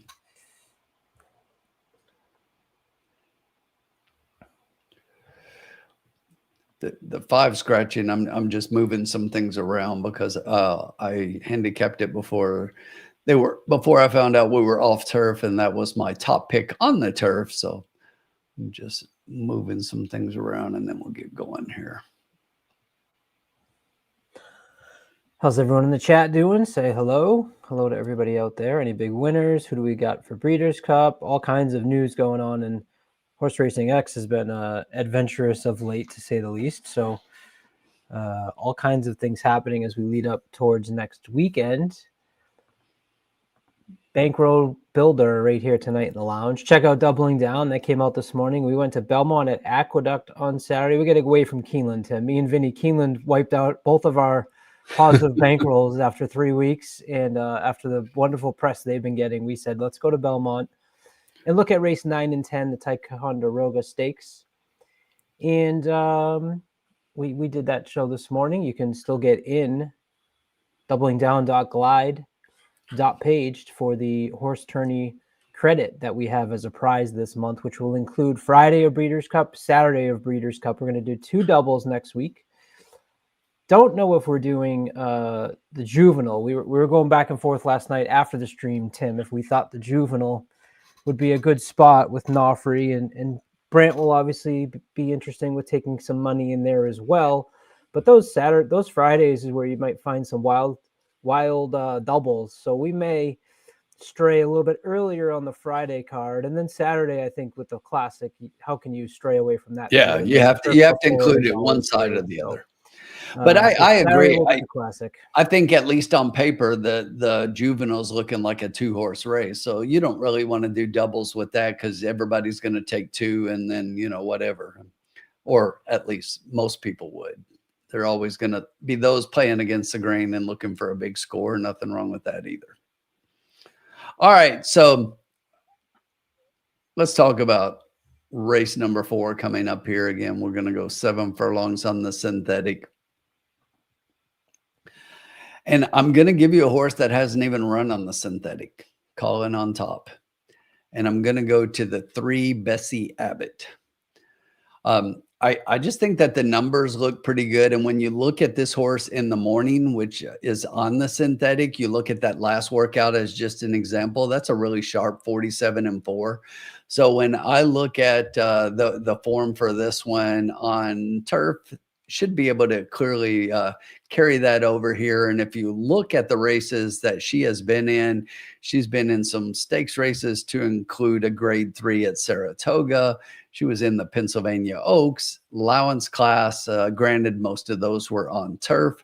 But I think she's got a real shot in here. Those workouts here at Woodbine, that last one in particular, that Mark Casse definitely knows if this horse couldn't run on synthetic, then he would have scratched her. So I think she's got a big shot in here. And if I'm not mistaken, I'll take a look here. Yeah, the 3, she's the favorite, 8-5 right now. So no big surprise, and not much of a surprise with my second pick either, because I'm going to go all the way to the inside and the number 1 horse. To me, this looks like best of the rest, should I say. But I would say this, if I was playing horizontals, I think the 3 is a single type horse. She's much the best. If I was playing tries, which is most likely I will play a try with anything else, she's a key horse for sure for me. And then you just go underneath. But looking at everybody else, the one does look best of the rest. It's kind of interesting because you look at her last couple of races on the turf and she's kind of closed up a little bit, been off since July, but you go back and she is one that has synthetic form. And out of 10 races on the synthetic, she's got 50% in the exacta. Right. So that's what I want now. I want a horse that's going to be in the exacta. She's got a good rate at being right there. As Juan Flores gets up. So I kind of like that because she does have that race. If you look 3 back, 17 May last year on the lead. And that's where Ezwan likes to be, where he's more comfortable. So he definitely might put her out there early. But I do think the 3 is much the best.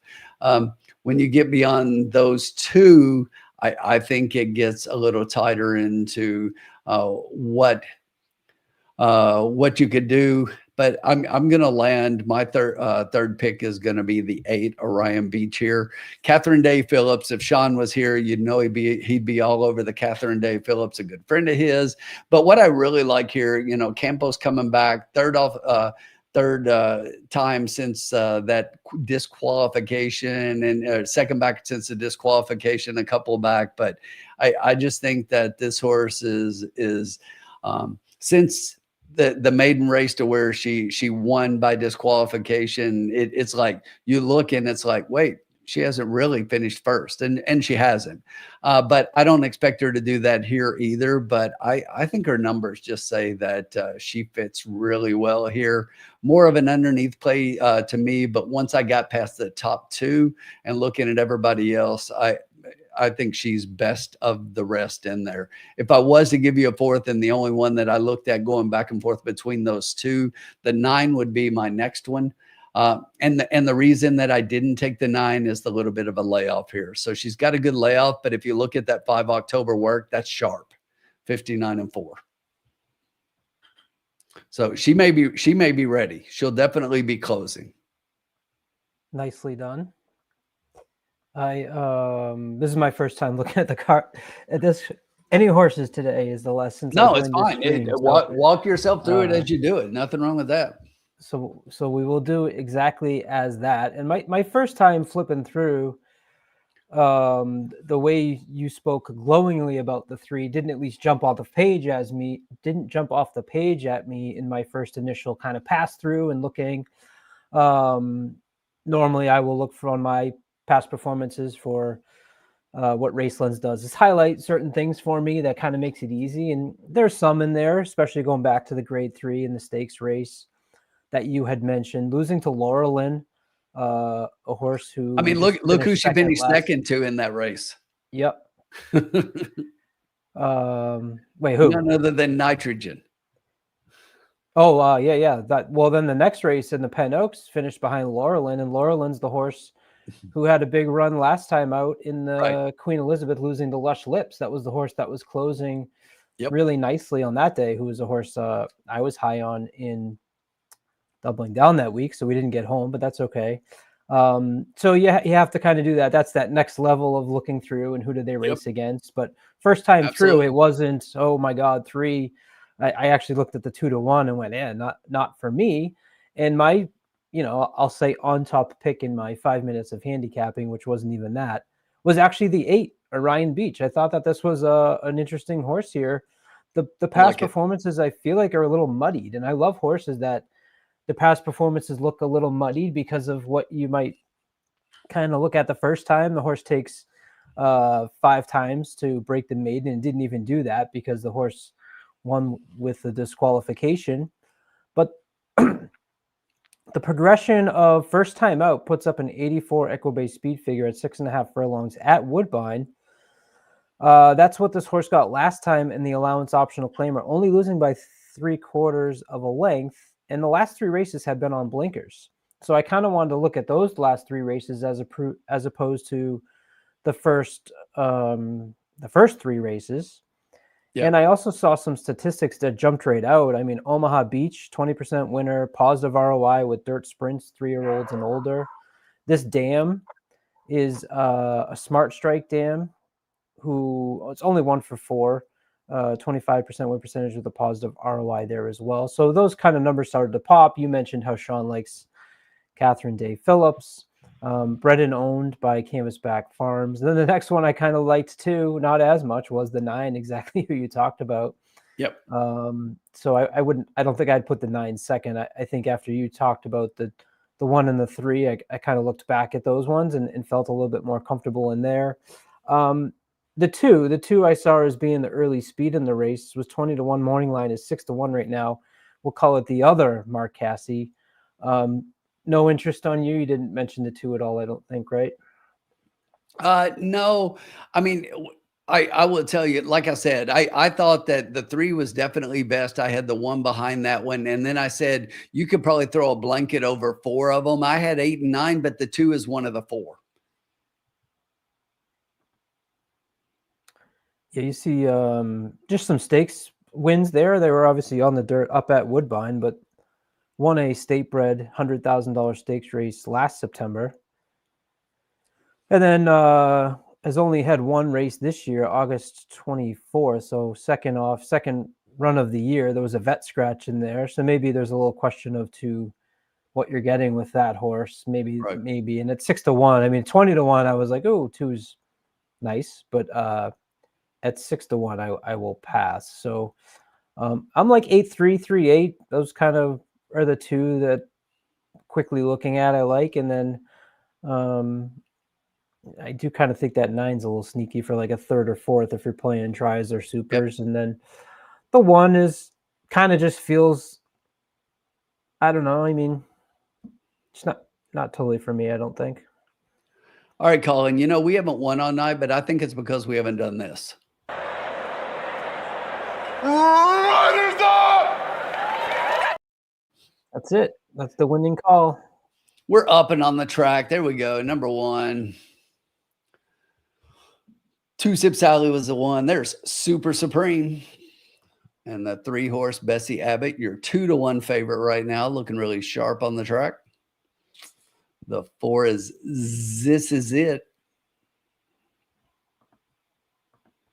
The 5 is Scratch. The 6 is Ella It Is. We go from This Is It to Ella It Is. The 7 is And Chore Dub, I think.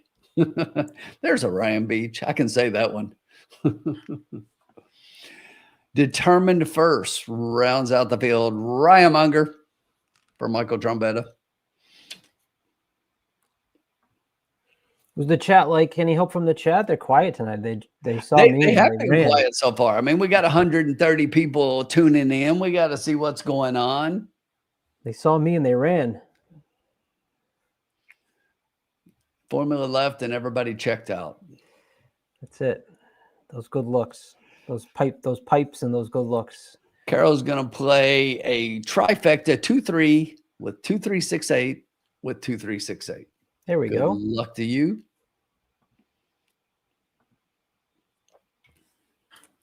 Patrick Husbands for Mark Casse on the 2. Yeah, I mean, this horse last time, look, I get this is another one coming out of some stakes races. But man, that last one beaten 15.5 before the layoff. This one went out to pasture back in October until now. And that last one was beaten 23 lengths. But you look before that, the horse had 3 wins in a second. So going to have to get back to the previous form, but a decent workout back on 9 October. So there's a chance. There's the 2 right there as we speak.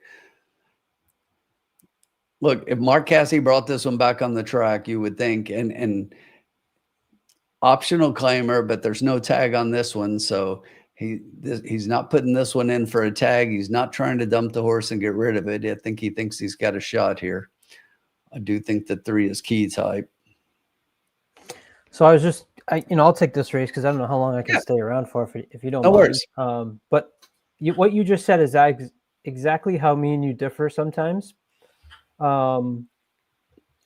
I like, so you feel a lot stronger about the 3, so that makes sense that you would key the horse. But when I look at these types of odds and you get a 9-5 horse that I don't feel is that much better, I like to key a longer odds horse, like the 8, as being not a key on top, but a key box. If you're doing a key box, I put that 8 in, because if you can get the 3 out, you got a nice shot of hitting a nice price. And if the 3 gets in, I'm still gonna have that horse in my ticket. So it's kind of how I like to play those try key boxes. And what I was thinking, if we still got the animation, let's hit it. Let's do it.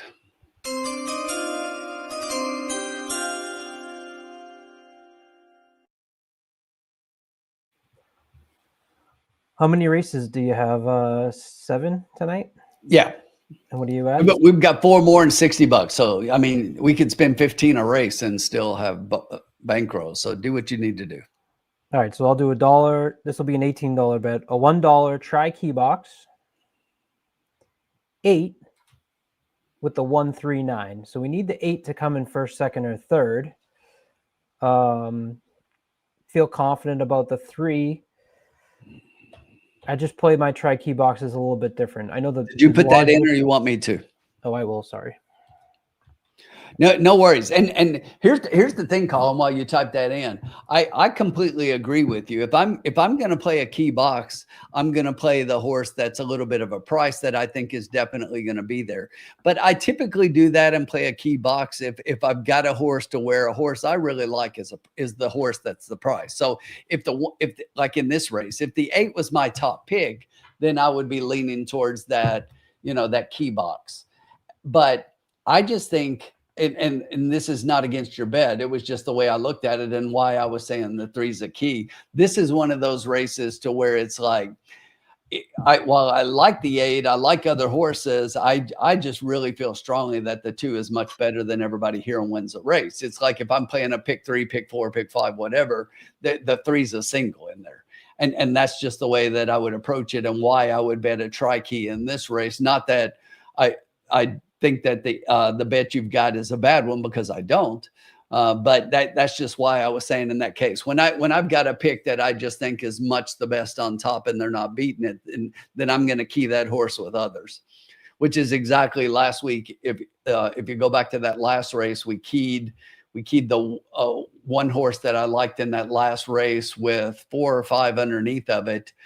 And ended up hitting, I think it was 5 horses underneath, and ended up hitting a couple of horses in there underneath at a price, which gave us a $900 try. Love it. Curtis, welcome. Try key 3 over 14689. So he agrees with you, Tim. Bobby D, nice to see you, Bobby. Exacta box 263 with the 19. Todd, how are you? 3-8 with the 6-9 with the 6-9. I assume a try. Bobby D win on the 4 at 12-1 and the 7 at 12-1, the 2 longest shots on the board. Carol is also doing a daily double. Love it. 2-3 with the 5-7. And one more for Bobby, an exacta box 9-4 with the 3-7. And then Jenny jumps in. Woodbine race 4 exacta box 2689. And win in place on the 8 and the 9. I like that bet. Good luck, everybody. And that is ours. $1 try key box 8 with the 139. The 8 has to come in first, second, or third. And the 1, 3, or 9 have to fill out those other 2 spots. They are 0 minutes to post as they head to the gate.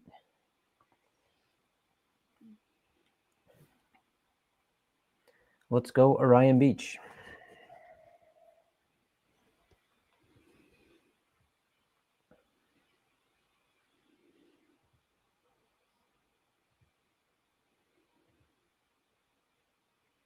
It's cold, Tim, doesn't it? You can feel it in the air as we head to the end of October. The World Series is starting, and those summer nights of Assiniboia Downs have turned to the red winter jackets and dark at 6:30, 7 o'clock. I know. Feel it. As soon as I start getting to that point to where you go to work and you come home and it's dark going both ways, it's like, yes. Come on, summer. Yep. But I hate doing that because that's just rushing your life away. And it's just like, I'm in no hurry. That's right. Me neither. Not anymore. No, slow down and enjoy the ride. Here we go, loading up. Let me give some sound here to Robert Geller. Black Crow. I got Stand by for a start. Determined first to the outside gate. And the field about to be sent away. They're set. Off and racing, and a nice break, although Super Supremes at the back is driving through. And going out well was Bessie Abbott. A nice beginning towards the center is also This Is It now. Super Supreme catching up on the inside to drive to the lead. In behind them early on is Orion Beach on the pace, and dropping in behind again is Onka Dove. Up the rail into fourth spot to Sip Sally. Meantime, together at the back, Ella It Is and Determined first. Super Supreme has come to the lead by a length to This Is It, Bessie Abbott, and on the inside to Sip Sally from Orion Beach, Onka Dove. Two away, Determined first, and tucked away is Ella It Is. That's the running order, first quarter, 22 and 4, as they head to the 3 furlongs. Super Supreme in front by over a length. Pushing up on the inside to Sip Sally, Bessie Abbott the center, 3 wide, This Is It. A length away, Orion Beach closing ground. Onka Dove the inside, Determined first, second last, Ella It Is. Out in front, kicking on, Super Supreme. Challenging is the stablemate, Bessie Abbott, reeling this leader in gradually, is coming up a half behind. They turn together, a length away to Sip Sally, and on the outside of Orion Beach, Bessie Abbott drawing alongside Super Supreme, and Bessie Abbott's hit the front. Down the center to Sip Sally, trying to run the back, Determined first, Ella It Is, and now to Sip Sally, posing a little late charge as a threat here to Bessie Abbott, but Bessie Abbott wriggles away, and now Ella It Is coming through in the center, and they're finishing well. Ella It Is a danger. Bessie Abbott keeps fighting, has many more gears. Bessie Abbott by a length and 3/4. Ella It Is second. Third is Two Sip Sally from Determined first. The race time 1:24.91. Well, good call on your 3.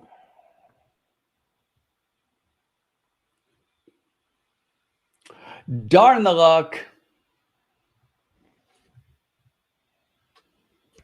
The 8 got held up a little bit and was not going to return after that slight pause by the 6.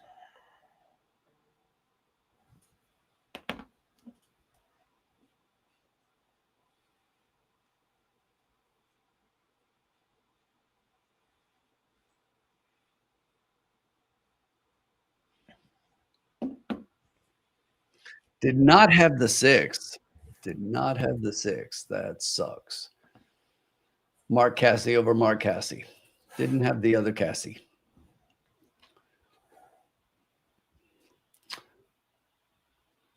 My 1 did get up for third. That was my second pick. I had 3-1. The 8's the one I was disappointed in, but 6 he finished 5th. Did not have the 6. Other than that, pretty close. Pretty close. We're right there.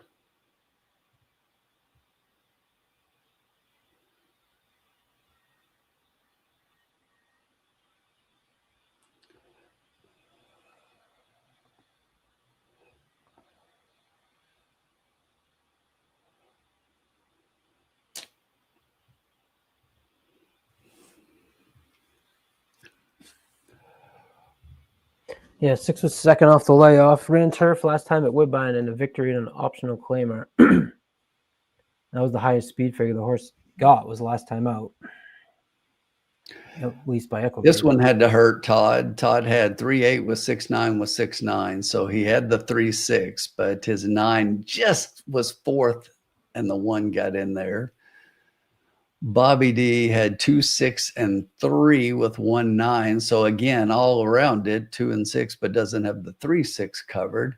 Curtis has got it here. Curtis has a tri-key 3 with the 1, 4, 6, 8, 9. So he's got the 3, 1, 6 there. Nice, Curtis. Nice. Well done. Looks like that's it, though.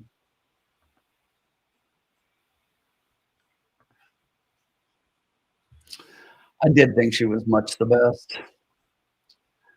Hate that I didn't have it, though. That's what I really hate. When you have that horse and, 3 of the 4 behind it and the one that finishes in between the second is not the horse you have.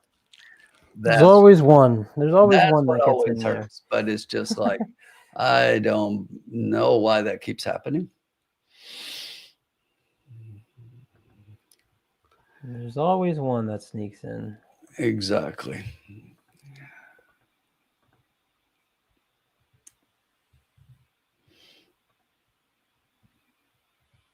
Tim, have you started looking at pre-entries for Breeders' Cup at all? Have you started to peruse? I actually have. I started yesterday. I haven't started handicapping, but I did go through the fields and just look at the entries right now and kind of made a couple of notes and things like that. But no, I haven't really started handicapping. So.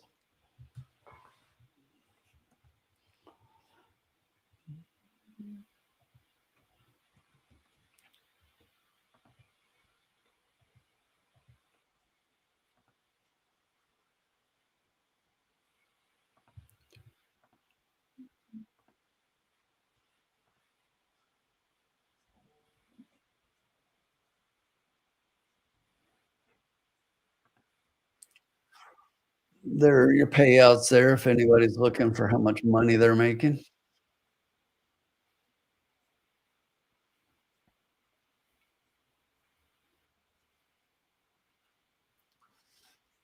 Got Miami Vice here in the chat. What's up, Don Johnson?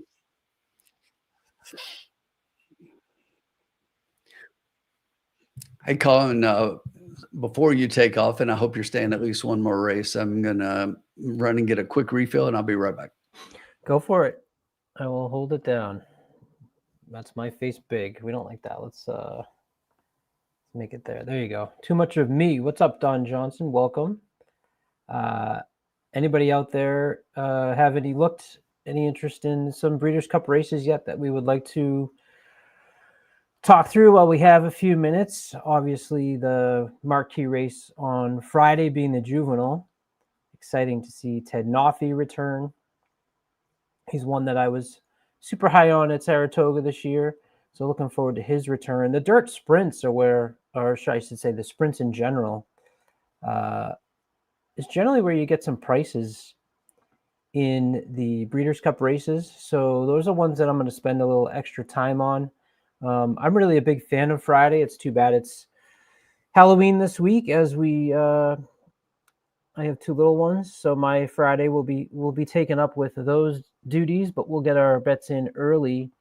Some really great racing on Friday. I prefer the 2-year-old races personally.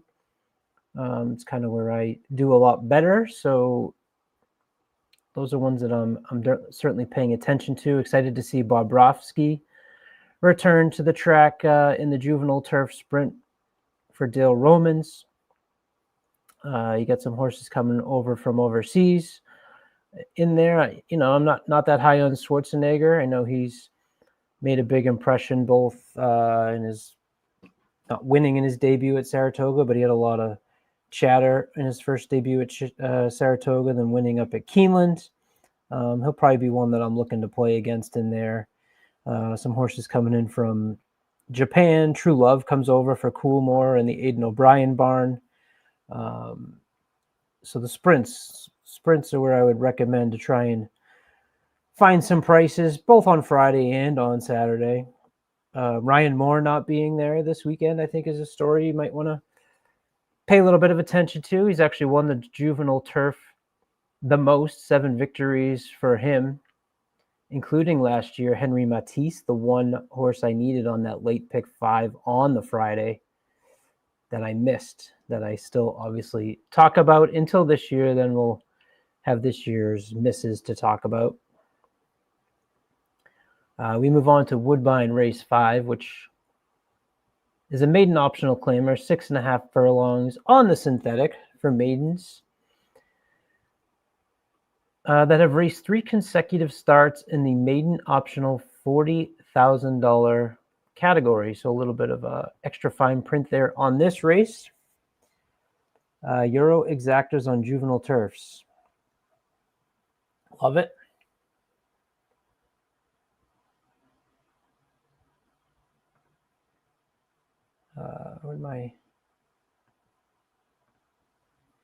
As I said, I have a new computer, so we're readjusting things as we look through race 5. Number 1 is a first-time starter. Sire Reload, $4,000 sire fee.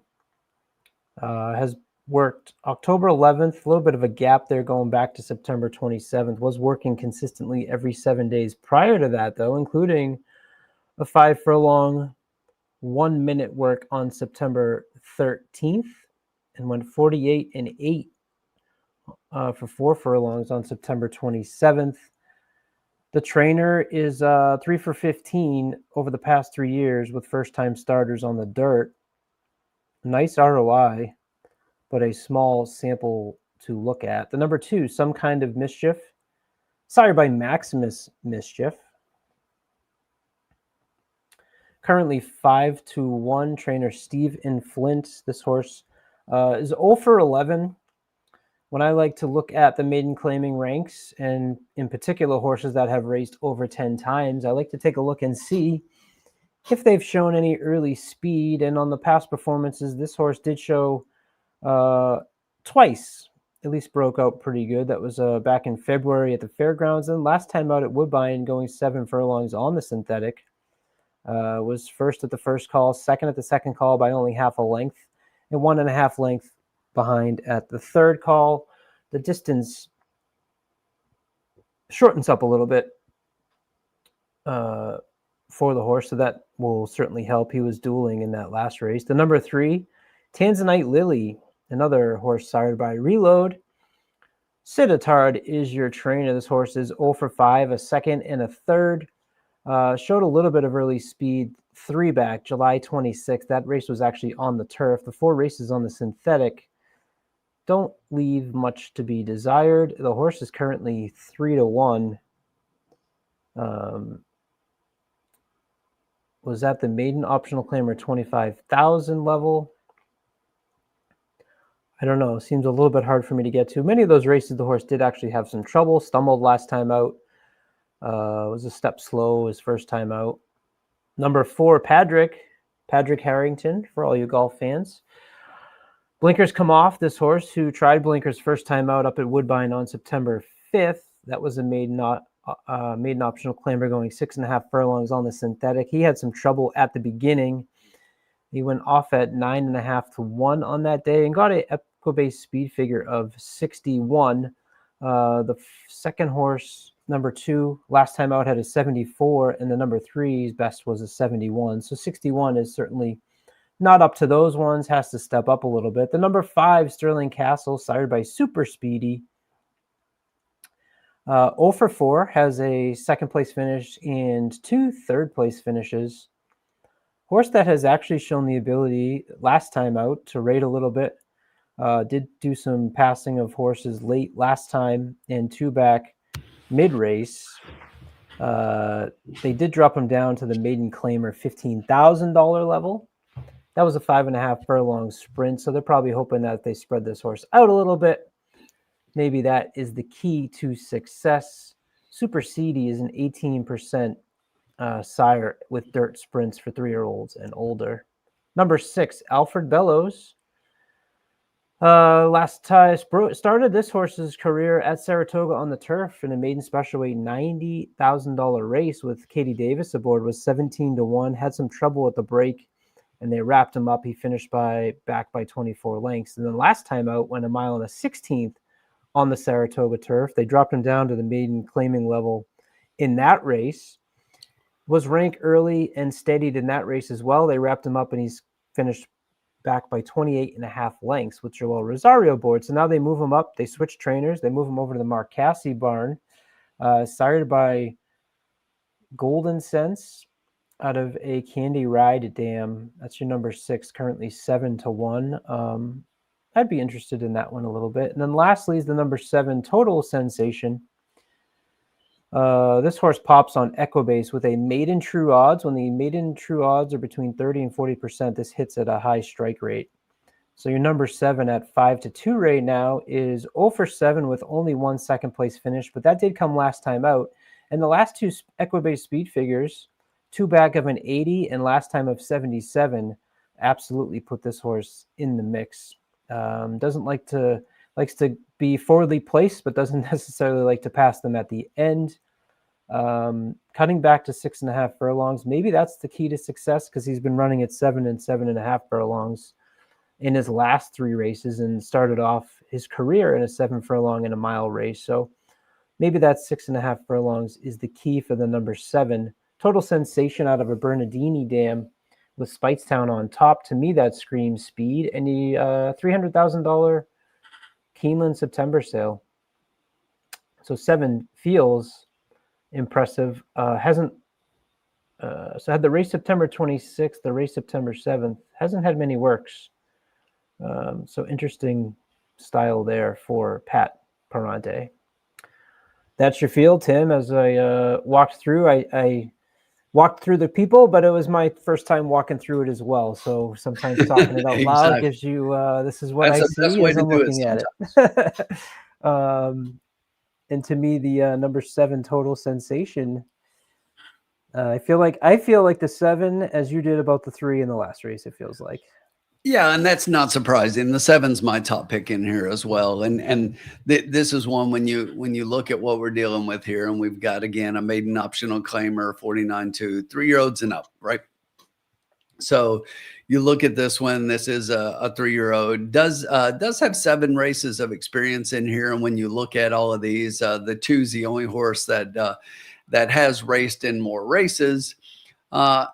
And I just think that the 7 looks like has been consistently getting better. But since going to the synthetic 3 races back, has definitely over the last 2 races seems like has started putting it together. Those races were at 7. Now we're going 6.5. And if you look at the last race as an example, you know, at the 7 furlong point, this horse is right there within a head, and then does lose a little bit in the last half furlong. But I think this is a better distance for the horse, a 6.5, and looks like he's just been on the improve, and this should be a better spot here. My second pick in here is actually the number 5 Sterling Castle. Probably pretty formful as far as how it's going to turn out on the odds right now. If you look, the 7 is the favorite at 2-1.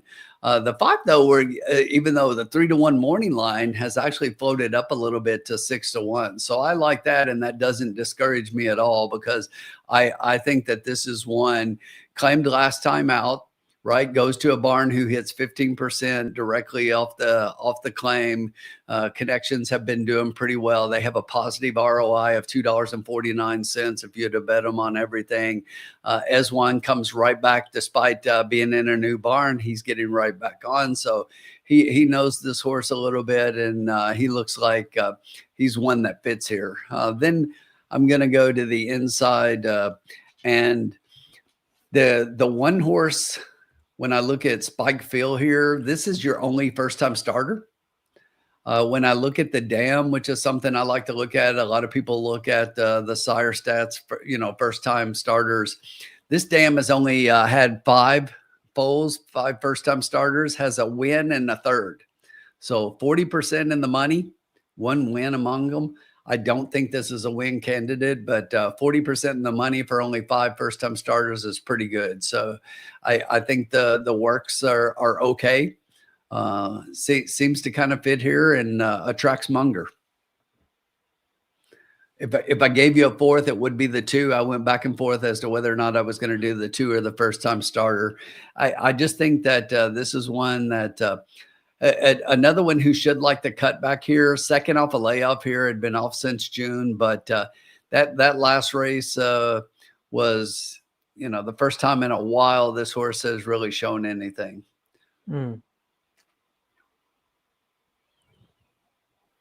Yeah, but maybe taking some of that time off because they had been running them really consistently. Yes. September, October, November, December, January twice, February, March, small break, May, June. Yeah, and you got to remember, this is a 3-year-old, so those first 2 were at 2, and then just nonstop. So as a 3-year-old, so that's a lot. It's a heavy campaign. So definitely needed the break. Came back, showed a little bit. So definitely could move forward for sure. Should move forward. I would say as a 3-year-old, they brought back, should move forward for that. Yeah, I would be 7-2, 7-2-5. Yeah. But I do agree with what you said. I think that that the 7 is a pretty solid favorite in here. Makes a lot of sense. Let's put this up here. Horses are headed to the track. Where's Sean? Is he there 136 people watching. Welcome into the Cocktail Lounge. Make sure you drop a like if you're on YouTube. If not, flip over to YouTube and drop a like.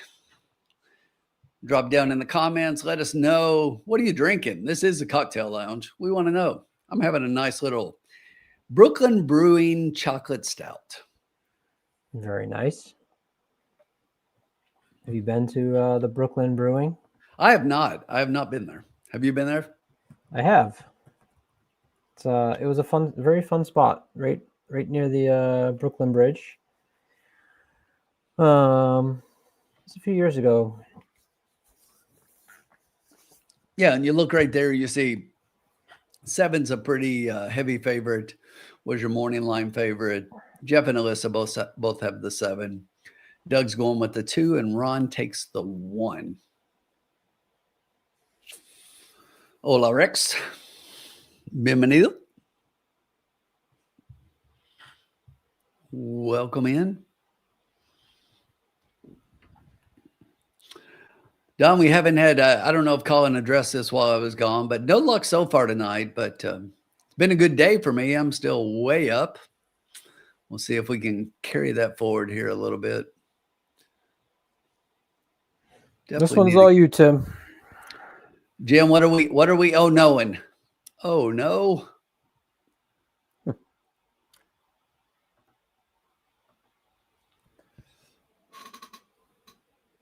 Could be knowing a lot of things.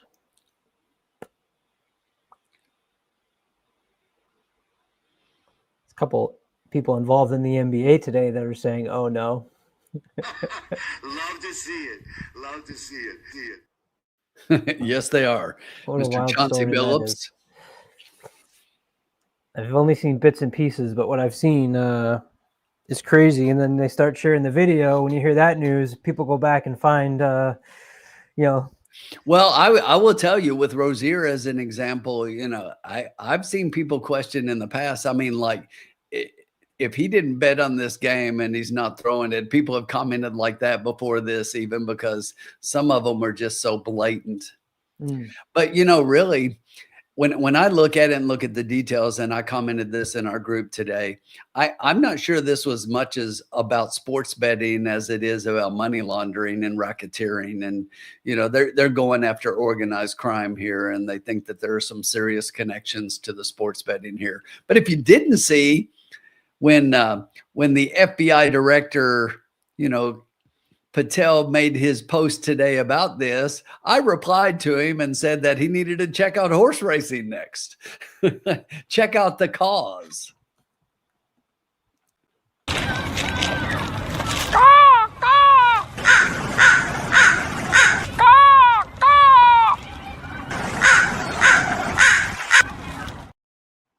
Tim the crime buster giving the FBI tips, just what they needed. Yeah, because the FBI and I we're like this. Yeah, they're tapping right now, listening in to what we're doing. It's like I poked the bear. So when Tim's not here next week. Yeah, when I'm not here, you guys put in a good word for me. Who is going to win here? Hi, Kylie.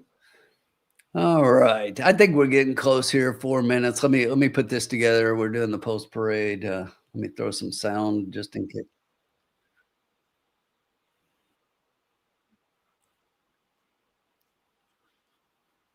He looks sleepy.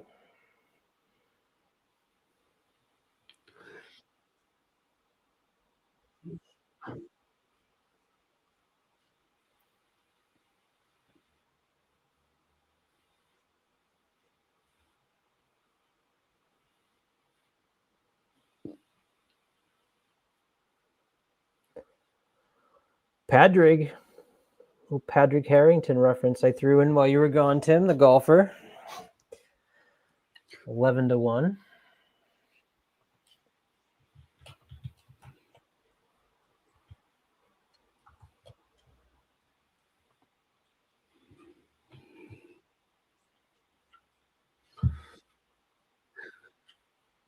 So, Colin, you said you liked the 2 and the 5. Did you have any other angles that popped up for you, or anything else that that you were looking at beyond those two? The 7, 2, and 5, obviously, but who would be next for you? 4. 4.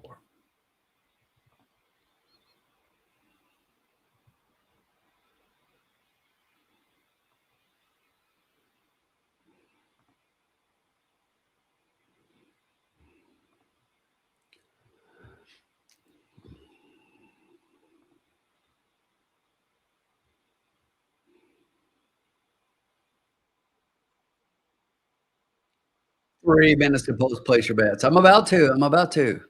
Easy. They were trying to rush me, Colin. Who's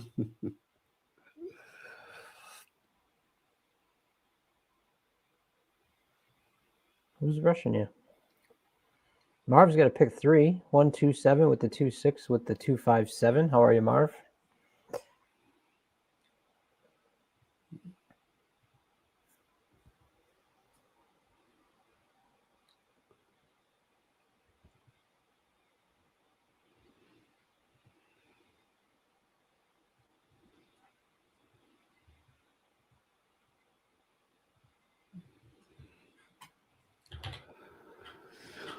All right, let's do this. Get the bet in so I can hit the windows with a couple minutes left.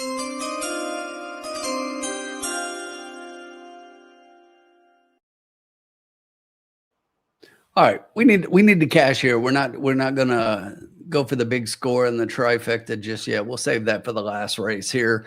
We're gonna try an exacta key box. I hate keying the 7 on top, but I do think that this horse is much the best. But it's almost like this horse is a single. But what I'm trying to do really here is beat the horse, and hopefully I can do that. But looking at the exactas, they're not bad. Even if the 7 finished on top here with one of these horses underneath, we still profit pretty handily. Actually, the lowest exacta right now in the probables is a 7-3, and I don't even have the 3. I'm going 1, 2, 5. So I'm not playing against a 7. I am playing against a 3. I'm going to play an exacta key box 7 with the 1, 2, 5. Means I got 7 on top of those 3 and 7 underneath those 3. And that will be a $12 play. I'll take 12 out of our bankroll here. I like it. That should be a winner. If we can get the 7 underneath of one of those. So you got 1, 2, and 5. If the 7 is under the 1, it's $64.80 for those 2. The 2 is $39.40. And the 5 would be $39.90. So 40 or 60 bucks. We'll take that. Get our bankroll back up a little bit. Get us ready for the last couple races. Jenny Mac is going to go exacta box 1, 3, 4, 6. Win and place 4 and 6. Good luck, Jenny. Kylie says, se ve bien ese 7. Sí, el 7 es el que creemos que debería ser el favorito. Y tenemos el 7 por encima del 1, 2 y 5. Y también lo tenemos el 7 por debajo de los 3. 1, 2 y 5. Well done. You should just do a show in Spanish, Tim. We need to start tapping into our, Spain and Latin America. Those channels. Look at Video Hippico. The guy's got like 70,000 views on his videos. Exactly. I'm gonna find you a Spanish-speaking partner of the opposite sex, because we got too many males on this channel here.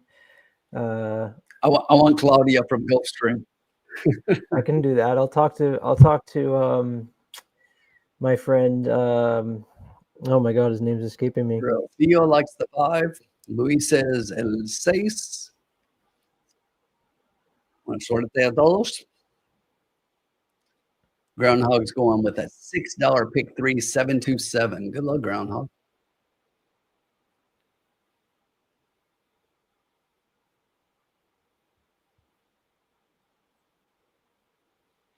Here we go, loading up. 7 last to load. Total sensation. That is your one even money favorite. 7's gonna smoke them. It's over. And the 7 got a great break. 5 gets out nicely. Come on, S1, keep that 5-7 all the way around. Let's go. Let's just bring it home just like that. Take a 5-7.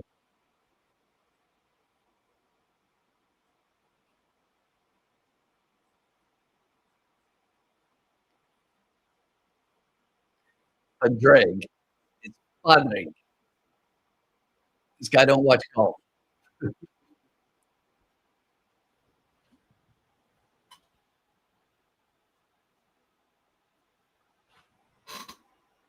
you hear the call? I don't hear it. And on the outside, Alfred Bellows. In behind them, Pedrig the centre. Some kind of mischief, the rail. And wider Spike, Phil and Tanzanite Lily. Sterling Castle trying to stave off these challenges as they turn. Some kind of mischief coming. Sterling Castle keeps away and raced away. Sterling Castle by 2 lengths. Alfred Bellows coming on gradually. Alfred Bellows, some kind of mischief. Sees an opening on the inside.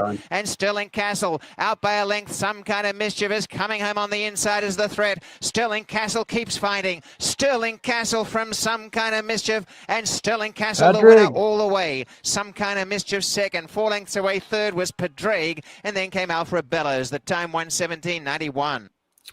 There's one at 8-1, 6-1. Well, no, it does say 8-1 up there. My ADW shows something different, but yep. Wow, that was my second horse. 7 did nothing. Yeah. I hate taking favorites and maiden claiming, but he looked so much better. He looked so much better, but that's why he's in this level. Yeah, he did.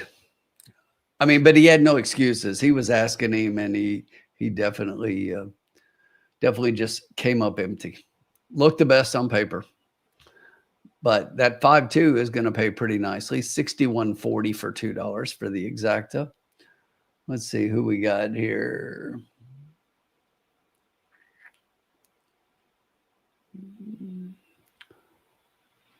So obviously Rothio was all over the 5 here. Nice job.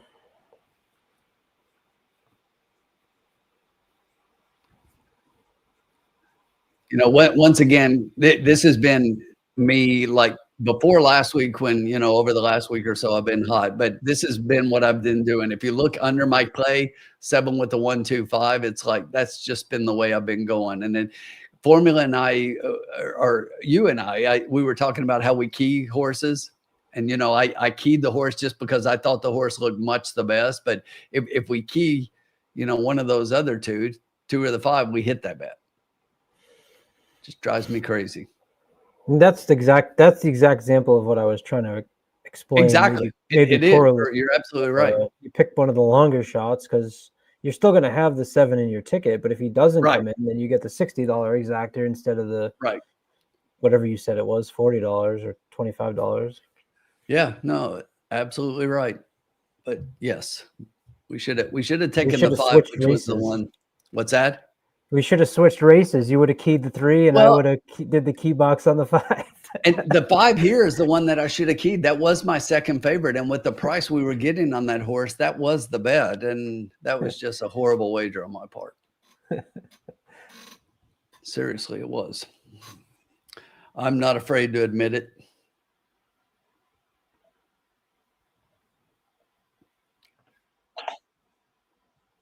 Oh yeah, James, definitely. Woodbine can definitely be tough. You know, you just hope you can hit one of these a night, and you can, you know, you hit something decent, you can go home a winner.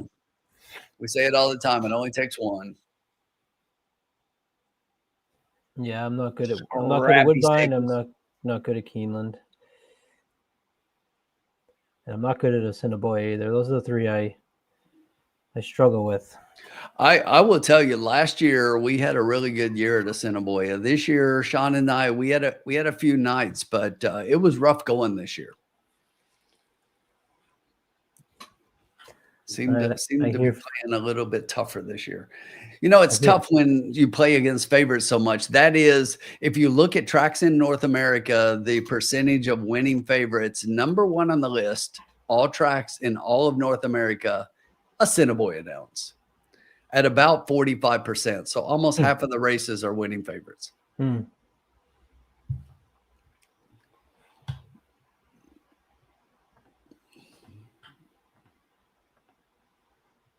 I think I hear footprints. So my moments are limited. Jump. My moment. Yep, I do. They're home. Dad, where are you? Well, hopefully Formula will join soon. I think he said he was coming for the last two, so hopefully we have a nice he little normally bridge does. here. He'll be jumping in here very Look at shortly. this. Look at that for timing. How is that? I gotta go, Formula. Oh, really? I hear the kids coming through the door. I was like, hopefully the Formula's joining soon. And you literally popped up. You really popped up right as he said that. Wow. Wow. must have I was heard listening me. to you guys last race. Unfortunately, we couldn't keep that 7 up, but we'll try to win the rest of the way out here. Thanks for jumping in, Colin. There we but go. before Colin goes, we got to do this. Look at us. Hey, look at us. Look at us. Huh? Who would have thought? Not me. Look at us. Look at us. Okay, so I saw another channel use that same drop. And I'll tell you who it is, Notorious OTB. Who did it first, us or them? Did they steal that from us or we stole No, it from they them? stole that Be from honest. us because I did not get that from them. All right then. All right. Just checking. I did not get that from them. And by the way, I'm not saying anything negative. I love those guys. Like if I watch anyone else, we love those guys. if I watch anyone else talk about horses, it's those two guys. It's Wolf and Sniper. Yeah, they do a great job. They're entertaining, and more people need to watch them because I do not see enough hits on their YouTube. So if you guys are watching, anytime, baby, anytime. When your nicknames are the Wolf and the Sniper, how can you go wrong? Seriously. And you call yourself Notorious OTB? How much genius is that? I wish I thought of that a long time ago. They've got something going there for sure. More people need to watch. All right, good luck to you guys. Good seeing you. Thank you, Colin. Yes, all right. Where are we at? We are race 6 coming up. So the bankroll, we have $30 left for these last 2 races, but that's plenty to bring us all the way back. We didn't need that last week to do it, but no, we didn't. We're in good shape. The only thing I will say is, of all the races tonight, this was the one that I just didn't like. I mean, it was slated for 7 horses. We got 1 scratch, so it's going to be a 6-horse race. And when I say don't like, it's not like I don't have an opinion, but typically when you get those big fields here at Woodbine, you can get some prices. This is not going to be that race. This is going to be the one to where you're going to have some really low paying numbers, I think. And the 4 did scratch, as you mentioned. So correct. I'm going to make sure. Super iconic. Super iconic? It was just a super iconic scratch. Okay. I do not have the right sheet open, so let me get that open first and foremost. I'm glad you said that because I was going to start talking about horses in a completely different race. That would be entertaining. Sometimes that can work out. Hey, just a bit of luck. How about that? Yeah. This thing can be screwy sometimes like that. All right. Yeah, $30. What you gonna do? I mean, we paid for it the last week. We paid for the next few months last week, so it's not a huge loss, of course. Yeah, super iconic scratching. We've got 6 horses left, and I will take this race. Sure. I will take that upon myself. Let's see. And then do we have the past performances up here? I can do the honor of reading through that. Make sure I've got the right one here too. I do. Scroll. Helps to have the right race. It does. It really does. 6 furlongs, claiming 75 hundo. The purse is 28.6 for 3-year-olds and upward, which have never won 2 races. There you go. That's my jam. That is your jam, Tim. So I'm going to have to listen very carefully to what you've got to say here. Very interesting to me that the horse that opened up in a 7-horse field at 7-5 was a horse that came in 8th place by 15 lengths last time out. You don't see that very often. And I'm not saying that this, shouldn't be the favorite. Still the favorite at 7-5 per my phone. But I'm curious And granted, so this is a horse that ran at GP, right? JJ Castellano was the jockey for this horse. So last time he didn't do so well, it was at GP, not at Woodbine, which is a totally different course. I'm curious what you think of this field, Mr. Riders Up. Well, I will tell you, my good sir, exactly Yes, what I think. Yes. So I'm going to tell you that, look, you look at this 2, go Jimmy, you go 7-5 morning line, currently sitting at 7-5, is coming from Gulfstream Park. But if you look before that last year, as a 2-year-old, did get in a couple of races here at Woodbine. Ran at 6 furlongs and 6.5. 6 is where we're going now. This horse did win first time asking. So won a maiden optional claimer, 40,000 here. And when you look at those, non-winners of 2 that I like to talk about, and you go back and you look at, the wins of all the horses in here, you can make a case for that being the best win of anybody in the field. And at least at a class level, it is. And I think the 6 is a close second, but I'm not picking either one of those horses on top. I do have the 2 as my second pick, but I'm going to give you a little bit of a price in this field. I said I didn't like the race in the fact that it was a short field, and you've got 2 big favorites like the 2 and the 6 that I thought they would be here. And they're both, warranted, but I'm going to give you the 5 here. Come on, Big Lou. And if you were watching that last race, what you saw was a horse just get out on the lead and just absolutely run away from everybody. And that was at 6.5 furlongs. Now we're cutting back a little bit more and we're going 6. And listen, formula, the 5 is lone speed in here by a long way, I think. I'll say. I agree with you on that. I really think the 5 is lone speed. And, so many ones. If you look first call, second call. Campos comes back on this one. And I just think that this horse makes a lot of sense. And at the distance, out of 3 races, a win and 2 seconds. So this horse has never been out of the exacta. And with this field, I like that. And look at that. Look at that 11 October workout. Came and threw a 59-1 5 furlong. I think that's sharp. That's sharp. And I just really think this horse that says the horse is ready to go. Campos will have this one on the lead, and I think it's enough to potentially hold on. The 2 is my second pick and will be a horse I've got rated as mid-pack and probably closing up. I think the one that's kind of potentially a little bit in between and is going to be the 6. So I think early on, the 6 might be ahead of the 2. I think the 2 is a little bit more of a closer. The 6 is a little bit more tactical. But the 6 seems to be a horse that kind of sits mid-pack, but doesn't really run until very late. Yeah. And is a late running type. So that's why I put the 6 underneath the 2. I think they're both right there. But they make a lot of sense in the race. But I think being lone speed in this race, I think the 5 has a chance to steal.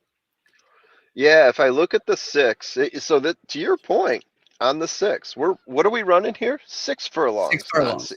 Not 6.5, not exactly. 7. Exactly. Right? Let's look at the last 6 furlong race. Started out 5 lengths back, finished in 6th place, 9 lengths back. Okay. Maybe didn't get going, had some problems. Now we go 2 more races back, 6 furlongs on turf, start off 6 lengths back, finished in 4th, 5 lengths back. It looks like when this horse is at 6 furlongs, maybe not the race that this horse wants. Yeah, wants more distance. Yeah. I mean, we go back to December last year, and he closed and he won by a length. Okay. That's in a maiden optional claimer almost a year ago. That's interesting. And you look, and this horse had to drop down from the maiden special weights, drop to a 40, then drop to a 25 before able to finally win. And then gets the win and goes on the shelf. Yeah. So Riders Up, Tim, we had the same 3 horses. My order is 5, 2, 6. Wow, you had the 5 on top as well. I had the 5 on top. Not only do we have the same 3, but to have them in the exact same order, that's not something that always occurs. That is interesting, as they say. That would be interesting. Look, the 2 is 7 to 5. I don't want the 2 in a, in a race like this, to where I think short field and the horses are pretty well matched for the most part. I just don't want a 7 to 5 on top, just regardless of how much sense that horse seems to make. Yeah. And here's the thing, this horse, yes, the Gulfstream synthetic is different. That's why you look at the 2 races here at Woodbine, and they were so much better than Gulfstream. So they bring the horse back here, but it's been a while since the horse ran. It's been a long while since the horse was at Woodbine. Yeah. Might need a race here, so maybe we get that to our advantage. Yeah, I'm looking at the pools here, and let's focus in on the 5, shall we? So the 5 with the 1, and these are $1 payouts on it. Well, I'll do the multiplication in my head just for you, Tim, because you are a fan of the $2 exacta. 5 on top of 1, $90. 5 on top of 2 is 30, but we're saying we're going to skip that for now. 5 on top of 3 is 68. 5 on top of 6 is 40. And then 5 on top of 7 is 104. It just updated for me. It's 112 before that. So just updated again. Updated again, 108 in the 100 range. So there, like I did last week, right? One of the angles here is you've got a favorite, but you don't necessarily think that favorite warrants. It's an underlay. It's an underlay. Yeah, that's the best way to put it. It's a total underlay. Yep. Is it likely to win? If you're looking at probabilities across the board, probably the most likely horse to win. But that being said, the likelihood for it to win is probably at best in the low 30s, but probably more likely, I would say, somewhere in the 20s. And I think that's something that we can probably try to beat. We just have to figure out who's going to beat the horse, and whether there's going to be horses beating it for second place too, because in these types of races, we like to play the exactas. Before we should do any of that, we should do this. Riders up! Indeed we should. Indeed we should. Indeed and we did. There it is. It happened. Can't beat that. All right. So, whoops. Go back to homepage here. How many minutes do we have? They're just coming out. We're 10 minutes to post, and they've been going a minute or two past that. So. Yeah. And have we heard from our man on the ground there? We have not. I'm going to have to send Sean a message and be like, why are we getting no shout outs? Why is what's with the ghosting? Exactly. All of that. Let's bring this up here. Yeah. Yeah. I mean, we haven't seen him in the crowd yet. Okay. No big deal there. But yeah, Sean Patrick Nolan, what is up? What's up with that? Okay. So yeah, 230 days off. Last time out in Gulfstream didn't look very good for Jimmy Go. Go Jimmy Go. We got Come On Big Lou and Go Jimmy Go. I mean, these are names that you shout when you're in the something. Okay. when you're somewhere, yeah. I'm really kind of surprised, honestly. I mean, I love the 5 here, 6-1 morning line, but I thought the 2 and the 6 would be solid favorites above that one. But yeah, the 5's kind of dropped down to 3-1. That actually taking more money than the 6 right now. I will say this as well. In the post parade and as the horses were coming out, I thought the 6 was the one that physically looked the best. Yeah. Yeah. And let me take a look at the numbers on 5 and 6. I do remember them being somewhat better. So let's see. 5 with 6, 19, so that's 38. It's going to pay on a $2. I think I know what I'm going to do, more or less. I just got to figure out how deep I'm going to go with it. And we've got 30 left. So I'm just going to have to do some math here and figure out, let's see, what to do. Gonna play around with things here first. Yeah, we got time. Go ahead. We got time. Nothing about I sent Sean a message and be like, okay, we need an on-air Rob Geller call out. What's up, Ethan? You didn't get a notification. You need to check that bell, buddy. Woo.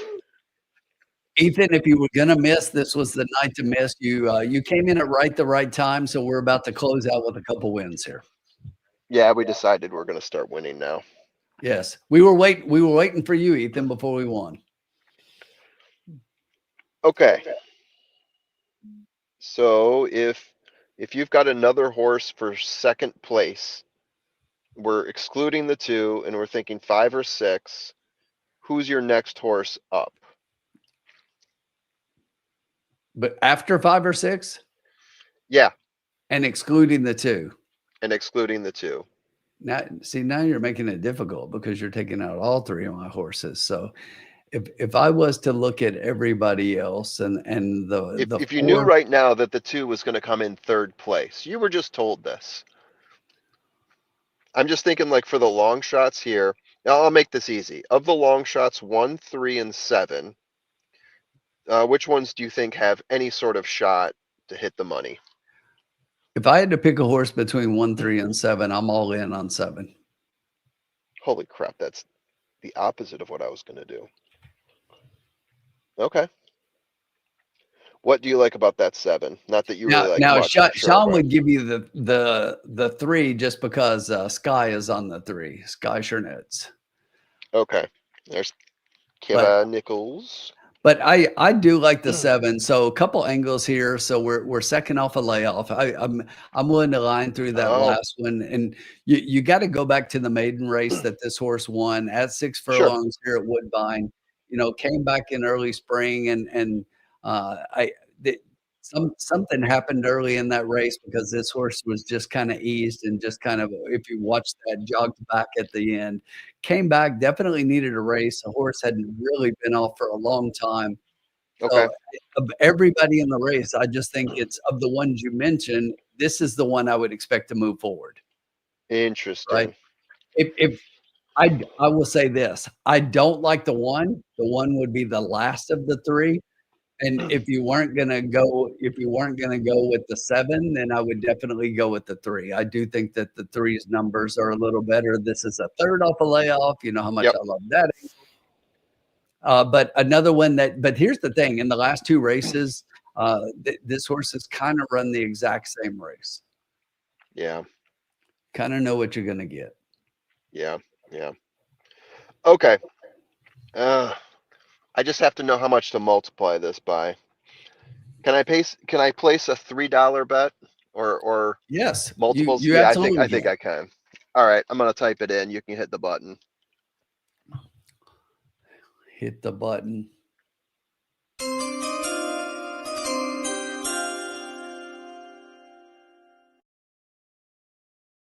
All right, so here we go. We're gonna do an exacta key box. We're gonna key on the 5. And we are going to add in the 6 and the 3. And that is going to cost us a total of $12. Look at that 7, getting a good warm up there. Uh-oh. But don't listen to me. You know how this is going to end. We've seen this before. Don't listen to me. No one listening. That's right. Look, I think I still like this 5 a lot. And I like your keying in on the 5. But the thing that surprises me the most about it is that the horse is 5-2 and taking more money than the 6. If it starts taking more money than the 2, then I'm going to get real worried. But yeah, I agree with you on that. Like I was looking at this horse thinking, oh, we're going to get a steal here. And now I'm thinking, do I back off of what I was cementing myself into about 10 minutes ago? 3 minutes, 3 minutes. Yeah, because I had this all cemented in my mind. We haven't even hit the cause yet. So if the cause start jamming the 2 or the 6, then all of a sudden that 5 should float up even in the exacta pools. I'm hoping. I like it. That's my strategy. Maybe I should have waited for the cause before putting in this bet. Ethan, you go with what you think, bud. Yeah. I mean, there are times when we try to beat the numbers, but always try to take the horse over the numbers. That's my theory, at least. Some people are just completely on, hey, I got to play the favorite. Hey, I got to play against the favorite, never take the chalk. But I mean, El Hombre uses this example all the time. Are you going to bet against Flightline because he's 3-5? No, nobody's going to do that. You're going to say, hey, I'm gonna take what's given to me, maybe make a heavier bet. There are situations like that. Some people want to be 100%. I think there's like a happy medium. Yeah. And in this situation, I think the 2 is prone, even though he ranks best for me. But I think there's other opportunities because I think the field is a little bit more even. Yeah, look, shots like that don't really bother me, and I know a lot of people try to beat a horse. If you really think a horse is going to win, you're stupid to bet against it. So yeah. you know, if you think a horse has a chance to be beaten, that's where you try to beat it. But if you're just like, Right. okay, this horse is going to win, but I'm going to throw my money away on another horse, that just makes no sense. So what Right. I do is I'm always trying to take that horse and trying to find value between the exact and the double. I'm looking at exact and double pools, and I'm like, okay, how do I turn, you know, a 1-5 shot? How do I turn 1-5 into even 3-1? You know, Yeah. if I've got a horse that's 1-5 in this race, but I got a horse I absolutely love in the next race, and that double is going to give me 3-1, I think that's extreme value. You know, Right. a lot of people will look and say, well, 3-1 is not great. It is when one of them's like a lock, half of it's a lock and it's a 1-5, and the other one's a horse I absolutely love. Right. Yeah, there's situations like that. And I always go back to like when Matt DeSantis was with us too, he used to always say this, and it's not like he invented this or anything, but first thing you do is you look for the favorite and you think, okay, how do I beat the favorite? You look to see if there's opportunities there. And when we were doing BC, what was it, like 3 or 4 years ago when Jackie's Warrior was in the sprint, we used to do these shows and we still do them from time to time, but it's like the case against Flightline. Is there a case against Flightline? You go through it and you try to find a pattern where you can beat it. And I found a pattern to beat Jackie's Warrior where it was very simple. Every time Jackie's Warrior was pressured, every time there was like more than 6 horses or 7 horses in the race, Jackie's Warrior would jump out and fade.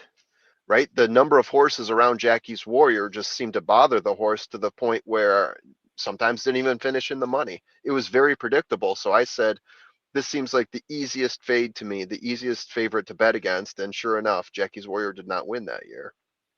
So you look for opportunities like that, or you look to places where you're not convinced. Yeah, totally agree. Yeah. So let's hope we can get this. Here we go. Here we go. 5 is out in front. Not our surprise. What we said. That's what we not want. Our surprise. And if you freeze it right there, we're good to go.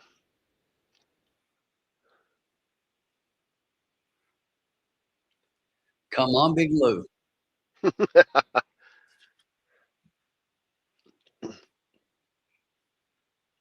got these commercials in Chicago for Big Lou. Call Big Lou. He's on meds too. Come on, Lou. Come on, Big Come Lou. on, Jose. Come on, Campos, baby. Run away. Yeah, don't let the 2 get up there. Beat the 2. Stay up, Big Lou, and beat the 2. I don't like the 2 being on that rail, though. That was too clean of a trip. But here we go. We got a shot at this. Oh, no, not the 1. Not the 1. Stay up, 3. Get up there, 3. Oh, not the 1. Not the 1. Well, we were right about something. We were right to play against the 2. We were right to key on the 5. But it was the horses that we put in with. Yeah. That was exactly the scenario that we had hoped for. I just hoped that the horse could hang on. Yeah. But look at the final odds. The 5 ended up going off at 5-1. I almost did the 1 too. Instead, I listened to Tim. But I should have picked my own path. I get it. You definitely should have. I'm in control of I was convinced of the 3 when I started looking at certain numbers. So I'm not going to blame you for that. There's no way. That's on me if I didn't go with the 1. Yeah. Oh, no. But I like the 3-2 in this But situation. I will say that the horse I gave you, the 7, did finish third, 21. That's true. That's true. And where's the 2? Not even in the top 4. No. Yeah. That was exactly what we were talking about. That was the kind of race that you do want to play against a big favorite like that. Yep. Yeah. And I'm just shocked that the 5 ended up going off at 5-1. This horse was 2-1 a minute ago. Yeah. It's the cause, right? Who did the cause nail? The cause must have nailed the 2. We needed the all 5. Oh, I almost did something like that. I almost loaded it up with 3 horses. I almost loaded up with 3 horses in a box, but I figured that was too much, and it was better if I just multiplied it by 3 as opposed to 2, and we get a better payout. Todd went all 5-2, 5-2, but the 2 is nowhere around. Yeah. So look at these horses though. Wait a minute. 11-1, over 5-1, over 20-1. Yep. And your 4 to 5 favorite off the board, your 7-2 second favorite off the board. Yep. This is a monster. 6-horse race. This is a monster. This is Godzilla. So 1-5 exacta, just to give you a taste. 1-5 exacta. You ready? $2, $237.80. Wow. That's just the exacta. And just to make things worse, my mom just texted me, who's watching, and said, I took the 1. Oh, mother. Oh. Lordy. Thanks, oh, Mom. man. Yeah. What was her angle? Yeah, he's like, I don't know. What was Ethan saying there? What's that? Ethan had a comment. He was just saying about betting against Bookham Dano in the last 3 races, so he's with us.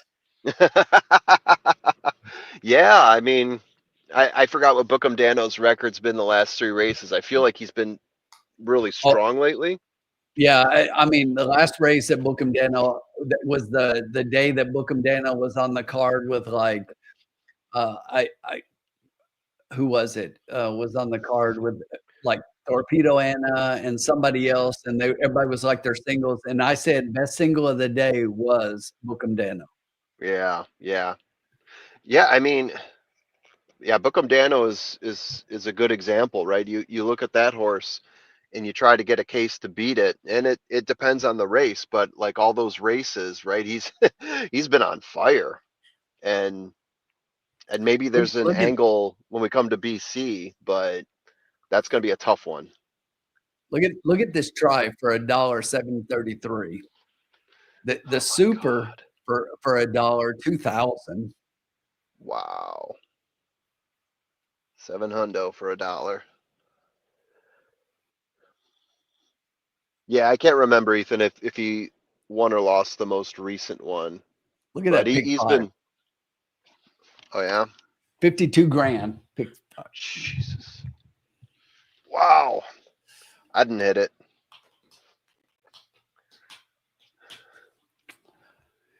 And I did not take my money out of the kitty, so you might have to do the math to see how much you got left there. I think it's 18, if I'm not mistaken. Did I spend 12 on that? 4 times 3? Yes. I didn't want to spend more than half. I wanted to leave you with a big chunk to play with, and 18 is a nice round number. You can do a lot of damage with $18. 18's all I need. 18's all you need. Let's bring it home. 18's all I need. Oh, 18's enough to play a dollar try key box. Yeah, exactly. You know that's why I left you with 18. I know what you like to do. Yes. All right. We got to bring it home in the last here. We got to do something for the people. We haven't produced tonight, and after the couple of weeks we've had, we need to do better. Yeah. We've got a reputation at stake here. Yes. That reputation over the last couple of weeks, we don't want to let that go. Yes, Todd, this is Tim's shining moment. He's been knocking them out of the park lately. Okay, we got 21 minutes to post. We're talking race 7. Let me make sure I'm on the right race again, because that didn't happen last time, but I caught it early enough. All right, the 23rd at Woodbine. 9 horses entered, 7 remain. And let's see what this race looks like here. This is 1 1/16 mile, originally scheduled for the inner turf, but is now, because of weather, I am guessing, it is on the synthetic, claiming 25 grand. The purse, 52.4 grand for fillies and mares, 3 years old and upward, which have never won 2 races. Tim, how's that sound to you? I like it. I know you do. Non-winners of 2. Yeah, you know you do. I know you do. All right. Let's see. Looks like Juicy Hannah is the current favorite. And I'm going to give you this, but I'm going to give it to you with a little bit of a with grain of salt here. So yeah, Juicy Hannah is my top play here, but if you look at the PP, the angle I don't like on Juicy Hannah is just got off of her maiden win, 3 races to her career, has never gone higher than 7 furlongs. I mean, it looks like a closer at 7 furlongs in the last race. At first call was 7 lengths back and then closed for a 1-length win. The horse comes out of Hyper. Don't know what to say about that. Deshaun Gaskin is the jockey. Let's see what else we got here that we can call out. Won the last race, 27%. I want to see what happens when we're going up a notch here. Yeah, first at route, 14%. So again, with grain of salt, because the win and the race before that looked pretty good. I'm getting a good number on Juicy Hannah, but take it with a grain of salt. Now my next pick, I'm going to give you what I think is going to end up being the favorite most likely, and that's the 5, Design Diva. This is a horse that actually has gone the distance, which is something I like to see. So the last time out finished 5 lengths off, which is not spectacular. The time before that, only 2 lengths off, 3rd place there. Sahin Savachi was the jockey. The time before that, these are all on turf. Finished 2 lengths off in 4th place with Ryan Munger as the jockey. Leo Salas is the jockey here. It's a little bit of a drop down, in my opinion. No offense to Leo. I'm sure he's a great person. Martin Drexler is the trainer here on this horse. 20% on routes, 24% on claiming for Martin Drexler. Another horse that I've got in here, Adorable Angel is going to be the pace setter. I think it's going to be Lone Speed with 7 horses, going to have plenty of room. The longest this horse has gone is 1 mile, set the pace in that, faded back 4 lengths to 3rd place finish on turf, went off at 36-1 in that race in a maiden optional. This is the same scenario I said for the 3, sorry, where this is a horse that's, coming off of its maiden win, hasn't gone through claiming, optional claimers, the what have you, with older horses yet. So again, taking that with a grain of salt, but I think Adorable Angel, the 6, currently at 4-1, is a horse that could be there. If you want to talk about, other horses that are in the mix, so to speak, let me see where else I can land for you. Coin toss between 2 other ones. I think I'm going to go there. I'll give you Totally in Charge, the 4 horse, Austin Adams in the mount there. It's Antonio DePaulo, Dees Wando, the sire. Last time out, got 2nd place, 4 lengths off. Ran the distance 1 time, 3 years ago in a stakes race. Finished 2nd, less than a length off the victory. So if you can read into that to think that whatever this horse was able to do 3 years ago, it can then do now, because it had like a 2-year layoff before it got back into racing, and now getting back and got a 2nd place with Austin Adams recently. stretch the horse out. Let's see what can happen. Sprint route 9%, sprint to route 6%. That part doesn't look good. I'm really hoping that this horse can come back to what its form looked like before, and you're currently getting 5-1. Yeah, the numbers aren't great. So there you go. In my rambling there, I got 3, 5, 6, 4. Just playing the center. Whew. 3, 5, 6, 4. Yeah. Yeah. That was interesting. Yeah. Yeah, go with your gut on this one. Love to see it. Love to see it. See it. Now I'm looking at the 2 and I'm thinking, well, the 2's actually run this distance a number of times before. Hello. Last time out. Hello.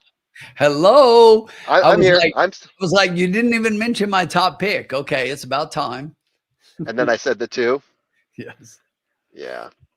I can see that. It didn't pop out to me in my numbers, but I see it in looking at the racing form here. Yeah, here's the thing. I mean, we're off the turf, okay? So let's make sure that we're looking at the right numbers and everything, because a lot of these horses are really pointed to the turf, intended for this to be on the turf, although we do have some other horses in here. And if you're looking at the horses who have run on synthetic, I mean, the 2 has got 12 races on synthetic. So obviously a lot more than the other horses in here. But of the 12 races, and you have to remember we're non-winners at 2 live, so everybody's only got 1 win. But of those 12, doesn't have a win. The win didn't come on the synthetic, but has 3 seconds and a third. Okay, and that's far better than just about anybody else in here. I do think that when you look at the 3 only has 3 races. The 3 hadn't even tried the turf. So the 3 had been strictly on the synthetic, finally gets breaks the maiden last time out. But that was at 7 furlongs. Now we're going to go 1 1/16 miles. We're going to go 2 turns. So this is a bit of a step up for this horse here. But I did have the 3 as my second pick here. Juicy Hannah getting Deshaun Gaskin up. I thought the 3 had a decent shot. And then I went to the 4, and this is one that I think you had as well. And when I look at the 4 getting Austin Adams up here, he's been riding the horse regularly. And this is another one that on the synthetic has 7 races on the synthetic and does have 2 wins. Now, my concern about this horse is if you look at the races, this horse has not run at the distance. So there is a little bit of a question here. There's a few of those. Hasn't run at the distance on the synthetic. Does have a 1 1/16 miles on the turf there. I'm sorry, did run on the dirt as well at 1 1/16 miles early on, but neither one of those look great. So I'm not sure this horse wants the distance, but I think the numbers say this horse could finish underneath. But that one's a little bit more of a stretch. But if I was to go beyond that one, trying to get past that one and just come up with something else, then I'm probably it gets really thin. I'm probably going to go to the 6 actually. Yeah. I think the 6 is one just coming off the maiden win. So obviously this is a big step up. Has never been the distance, only has 5 races, has never been beyond 1 mile. And in that race, it was 1 mile on the turf. And in that race, she had the lead for a good portion of it and gave it up in the lane, finished beaten 4.5 lengths. So now she's going to step out, another 1/16 of a mile. And that's going to add a little bit more complexity, but can she be out front enough early on to hold on for a piece? It's a possibility. But I do think the race, having been written for the turf and drawing a lot of turf horses here, and now coming off the turf, I do think we're wide open a little bit. So we have the potential. We'll take a look at things here and see what everybody likes and what we're thinking here. But we've got the potential for a little bit of a price. But right now, Formula, it's the last race of the night. And in the paddock right now. Riders up! It's riders up time. And when we say it's riders up time, we're not talking about a damn thing going on the track. Okay. We're talking about right here in the lounge. It is Riders Up time. And I got you. I got you. I got you, Boo. Where'd you go, Boo? Yeah, so I want to point out something real quick to you here. I've been looking at these numbers because I'm looking at the morning line and I'm going back and forth here. The current favorite is 4-1, and there is not a single horse of the 7 that is in double digits. Exactly. The highest one is 6. There's a couple that are 6-1, so it's 4-1 to 6-1 is every horse.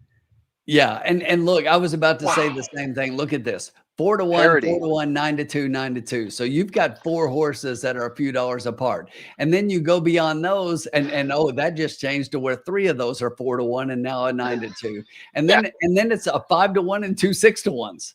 This is a very competitive field. And this is what I was just saying before that, is that because it came off the turf and most of these were turf horses and we don't have a great synthetic pedigree here across the board. If you're looking at these horses, since this is a non-winners of 2 formula, and we're looking at, the horses that do have a win, we do have 3 of them. So the 7's win is on the synthetic at 6.5 furlongs. And the win by the 4 was on the synthetic. And that one was no, I'm sorry, that one was on the turf. There was the synthetic was the 3, and the 3 was at 7 furlongs, and then the 2 was I'm sorry, who was the 3rd? Right. Who am I missing? The 8. There was 3. The 6. The 6 is the other one. 6 is the other one. Okay. The 6 is the one I didn't talk about. That was last race, 5.5 furlongs. So sprinting. Yeah. So we do have 3 horses that did break their maiden. Remember, everybody in here has only got one win. Yep. And 3 of them did break their maiden on the synthetic. So yeah. And once again, just to throw those out there one more time, that was the 3 and the 6 and the 7. 3, 6, and 7 broke their maiden on the synthetic. And with all of that, my top pick is the 2. I've got, of the horses remaining, the 7 being the classiest one. Ran a couple solid optional claimers recently. Let's see. Those were local. And all at Woodbine. One of them was on the artificial, on the synthetic, but finished 11 lengths back in that one. Yeah. Look at this board. 3-2, 4-1, 4-1, 5-1, 5-1, 5-1, 7-1. Yeah. I mean, you might as well. 7-1. This is the situation where you just throw out the line altogether and say, okay, what are the horses I like? Who's going to win this one? Are you worried about any of the horses that have not gone the distance before? Because there's a few of them. I mean, it's something I think you have to take into account, which is really why I love the 2. I mean, the 2 has 4 races at the distance, has a win in 2 seconds. You have to take that into account. I mean, this horse is 3 for 4 in the exacta, and you look at a lot of these others, and they certainly haven't won. And out of the others, there's not a single horse who's been in the exacta at the distance, and only one other horse who's been on the board, and that's the 5. The 5 has a 3rd place finish. Yeah, so I think it's definitely something you have to consider. Absolutely. Yeah, I mean, the thing that I would say about the 2, 10 races, and I haven't seen a win from him in that time. So it's been over a year. Got a 2nd place, got a 3rd, got another 2nd place. But it's been a while. Cititard, got a good trainer. Ryan Munger, solid jockey. Yeah, I definitely see the appeal to Nikita's Gem. So what were your 3 top picks again, real quick? Real quick, we got time. And I say this without a whole lot of confidence, but I've got 3, 5, 6, 4. And I say that like my lack of confidence is that a bunch of these horses I'm picking are coming off of maiden wins, which I usually don't like, but this is how they graded out for me. And there's a bunch of them in here that haven't gone the distance, right? Or haven't gone the distance often. Like my top pick here, the 3, 3 races. The longest he's gone is 7 furlongs. But his style, I think, looks good at the distance. Her style looks good at the distance, right? This is a closer. Everything in this horse, closer. Read the whole thing. First call, 7 lengths back, 11 lengths back, 13 lengths back, finish, 1 length back, 2 lengths back, 2 lengths back. This is a horse that is looking at that straightaway and thinking, okay, I'm going to take advantage of every single horse that's tired in front of me.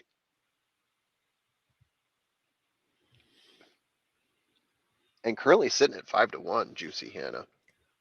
Okay, Foreman, here you go. Here's the game we're going to play. Yeah, I need to know it. The horse is 3, 4, 5, and 6.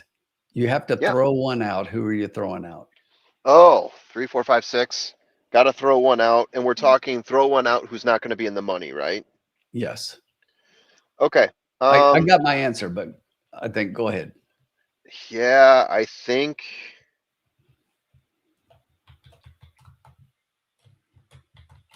I'm going to throw out the 6. Oh. Hey, we just played this game where you had me throw out the 1 and the 1 won. So I say the 6. Don't take my word for it. You've got a feeling on this. Take that feeling. No, I am, but it's just like I'm not throwing out the 6. Yeah. The reason I say the 6 is because I think the 6 is going to be the speed on front, and the 6 in the past, when going a mile on turf, has shown fading. Right? Faded back, was setting the pace, was 2 lengths up at second call at a mile on turf, but still. 2 lengths up at second call. By the time it was at the finish, it was over 4 lengths back. And how many horses in that race? 12. Okay, so held on. But again, we're talking another extra half furlong here. And we've got some horses that are going to be closing. So that's why I say throw out the 6. I was very close to saying the 4, though, simply because, right, the horse is on the rise, though. That's what I like about the 4. The horse is on the rise, and it did well at the distance in the Nixon administration. So there you go. All right. So I could see throwing out the 4 as well.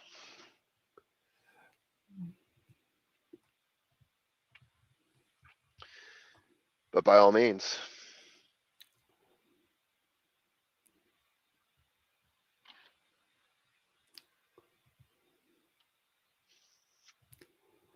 Let's do it.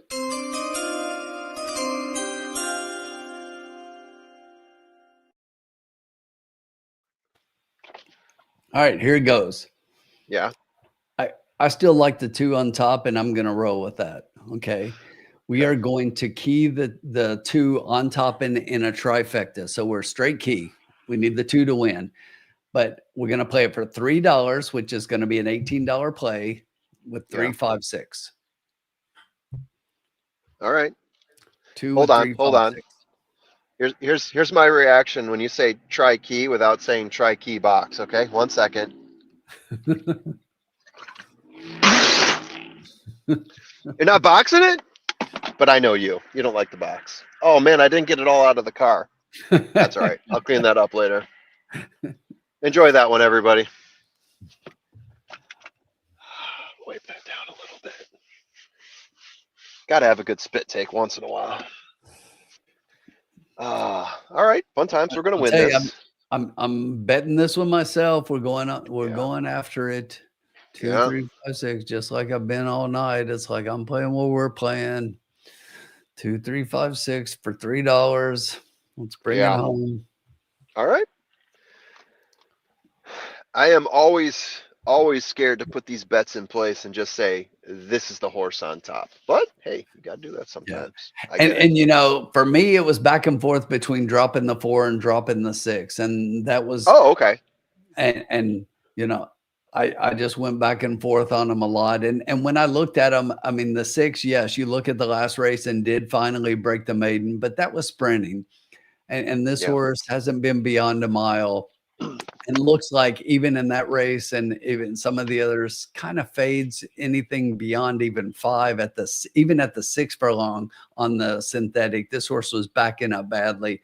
So it was just a real struggle with that. And then I look at the 4 and it's just like, okay, I like this horse even less. And the 4 feels like a stretch, you know? Yes. Like I see the path there until I actually take a look at the calendar and start lining things up. And I'm like, okay, the path sort of faded.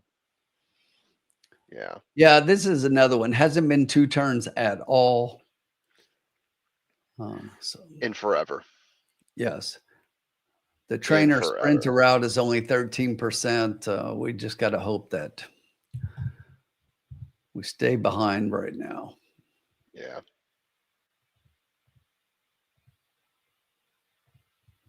All right. Here we go, baby. Let's bring it home. Load it up. Come to Papa. Yeah.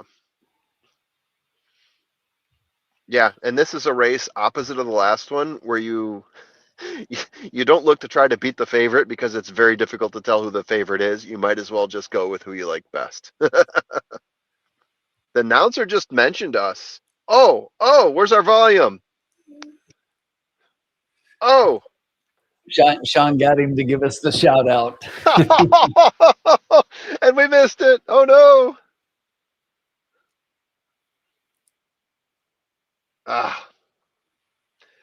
Thank you everyone for watching as we try to Thanks for the heads up, Sean, letting me know it was coming. Oh, hey, he did say shout out coming up. Turn up the volume. Sean just texted me and said, oh no. Oh no. Oh baby. Thank you, Sean, as always. Hey, they're off. Good thing we didn't put the 8 in there. It looked like he struggled coming out of the gates. There goes the 6 to the front as expected. That's what I expected, right? Isn't that what I said? Yeah. 6 going to the front. Rewinding, says James White. Thank you, James. Yeah. All right. What we got going on here? 6 Let's get still this out one there home. Come on. Let's get it home. Yeah, I said the 6 in front. Thank you, Todd, for getting that on your phone. Appreciate it. Come on, baby. I like the position of the 2. It's right there. That's 6. Oh, I can't read the times. Not that fast, though. Not that fast. The 2 is right there. Come on, baby. We need that 7 to start going backwards. So The 7 will go backwards. I hope. come on, Munger. Let's go. You need to go, Munger. Here he comes. Come on, Munger. Sneaking the rail. He's going to try to sneak the rail. Right? Waiting for the 6 to go wide. Or is he going to go around? Get up, 2. He's testing him. He's going around. Get up, 2. We got our 5 coming up for 3rd. We need the 2 to get up. We need the 2 to get up. He's going backwards. He's staying still. Come on. Find it, baby. Find it. Find it. Find it. Here comes the 3. Yeah, we got it. Ooh, 3 almost stole it. But we got it. Boom. Way to go, Tim. Way to go, Tim.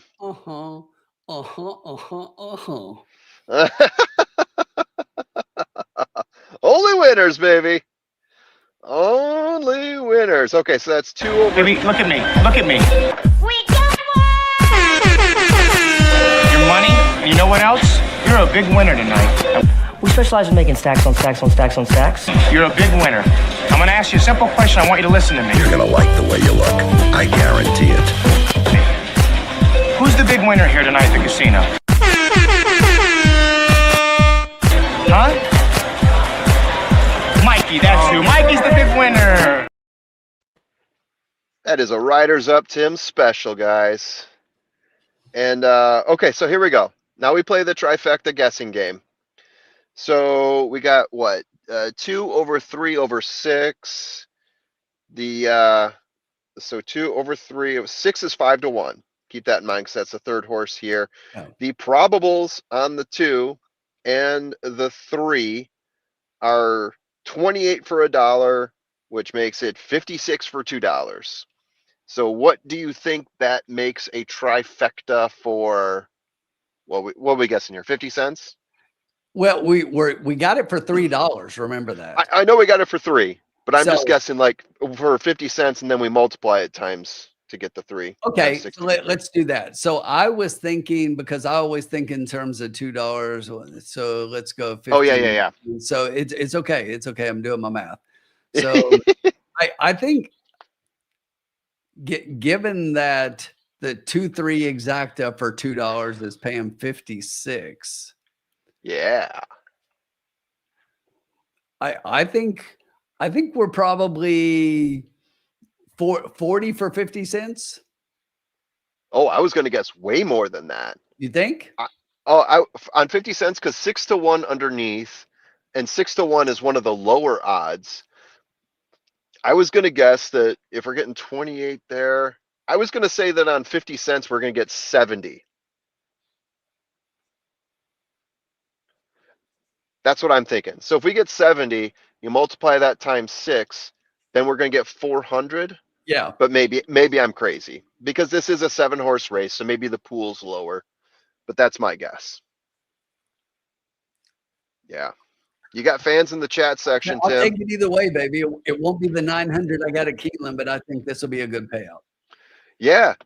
I kind of think we're going to get in the 400 range. If we push 5, I think we could push 500. Yeah, I think so. Let's bring it home. Let's bring it home. Hey, either way, we're winners. Formula. Yes, sir. Yes, sir. Look at us. Hey, look at us. Look at us. Huh? Who would have thought? Not me. Not me. Look at us. Cheers. Who would have thought? Who would have thought? Cheers.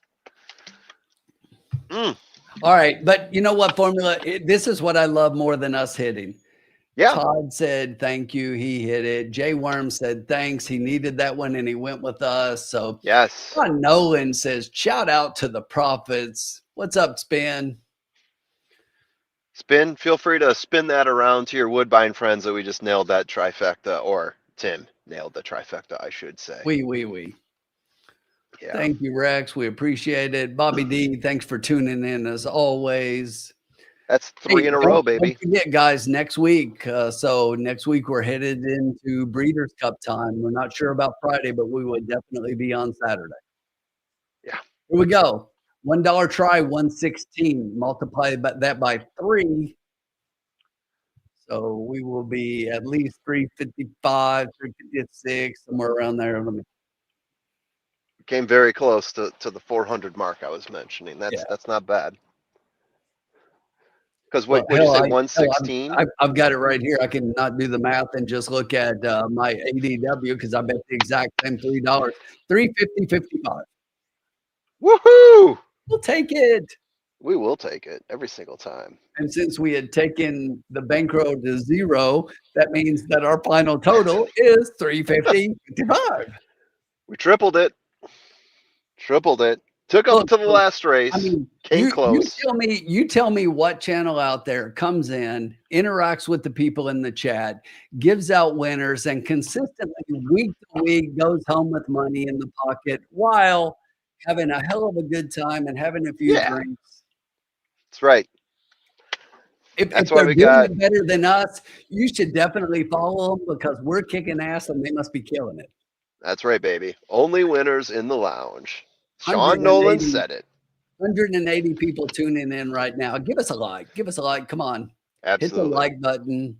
Subscribe so you make sure you follow along because next week, don't forget, we're still playing in the lounge, but right now we will definitely be on Saturday and maybe Friday. We'll let you know. So follow along so that you know, so that you get the notifications when we go online. And you don't want to be like our friend Ethan earlier that did not get his notification tonight. Poor Ethan. I feel so bad for you, bud. Thank you, David. We really appreciate the next one. Jay Worm, good hit, my friend. Glad you could join along. There's a name I don't recognize. Thanks, man. Appreciate it. Yeah, thank you. NFB Trucker. Thank you for joining. Nick. Thank you for joining us, Nick, as always. Only winners in the lounge. Only winners. We love Rob, but we're going to go ahead and mute that right there. You can watch that on your own if you want. We're going to drop that. Formula. Any words for the people? What do you got out there coming up or anything? I'm not going to do a full field rundown. Oh, sorry, I'm not going to do capping the card this week. I'm going to start focusing on full field rundowns for BC. I'm going to try to get through as many as possible. Just going through the PPs of each one, giving you guys my opinions of each race. I'm going to try to start doing that tonight, putting slide decks together for it. So hopefully we pop one off tomorrow, maybe a couple this weekend. We'll see what happens, but that's kind of the plan. Awesome. Indeed. So again, follow along on the channel. We got a lot of people saying that they caught that at the end. So wow. Love to hear. Surprised there was a pool left. Love to see it. Hey, we will see you all next week. It's Breeders' Cup week coming up. Tune into the channel. Lots of content coming forward. See you then. Good night. Only winners.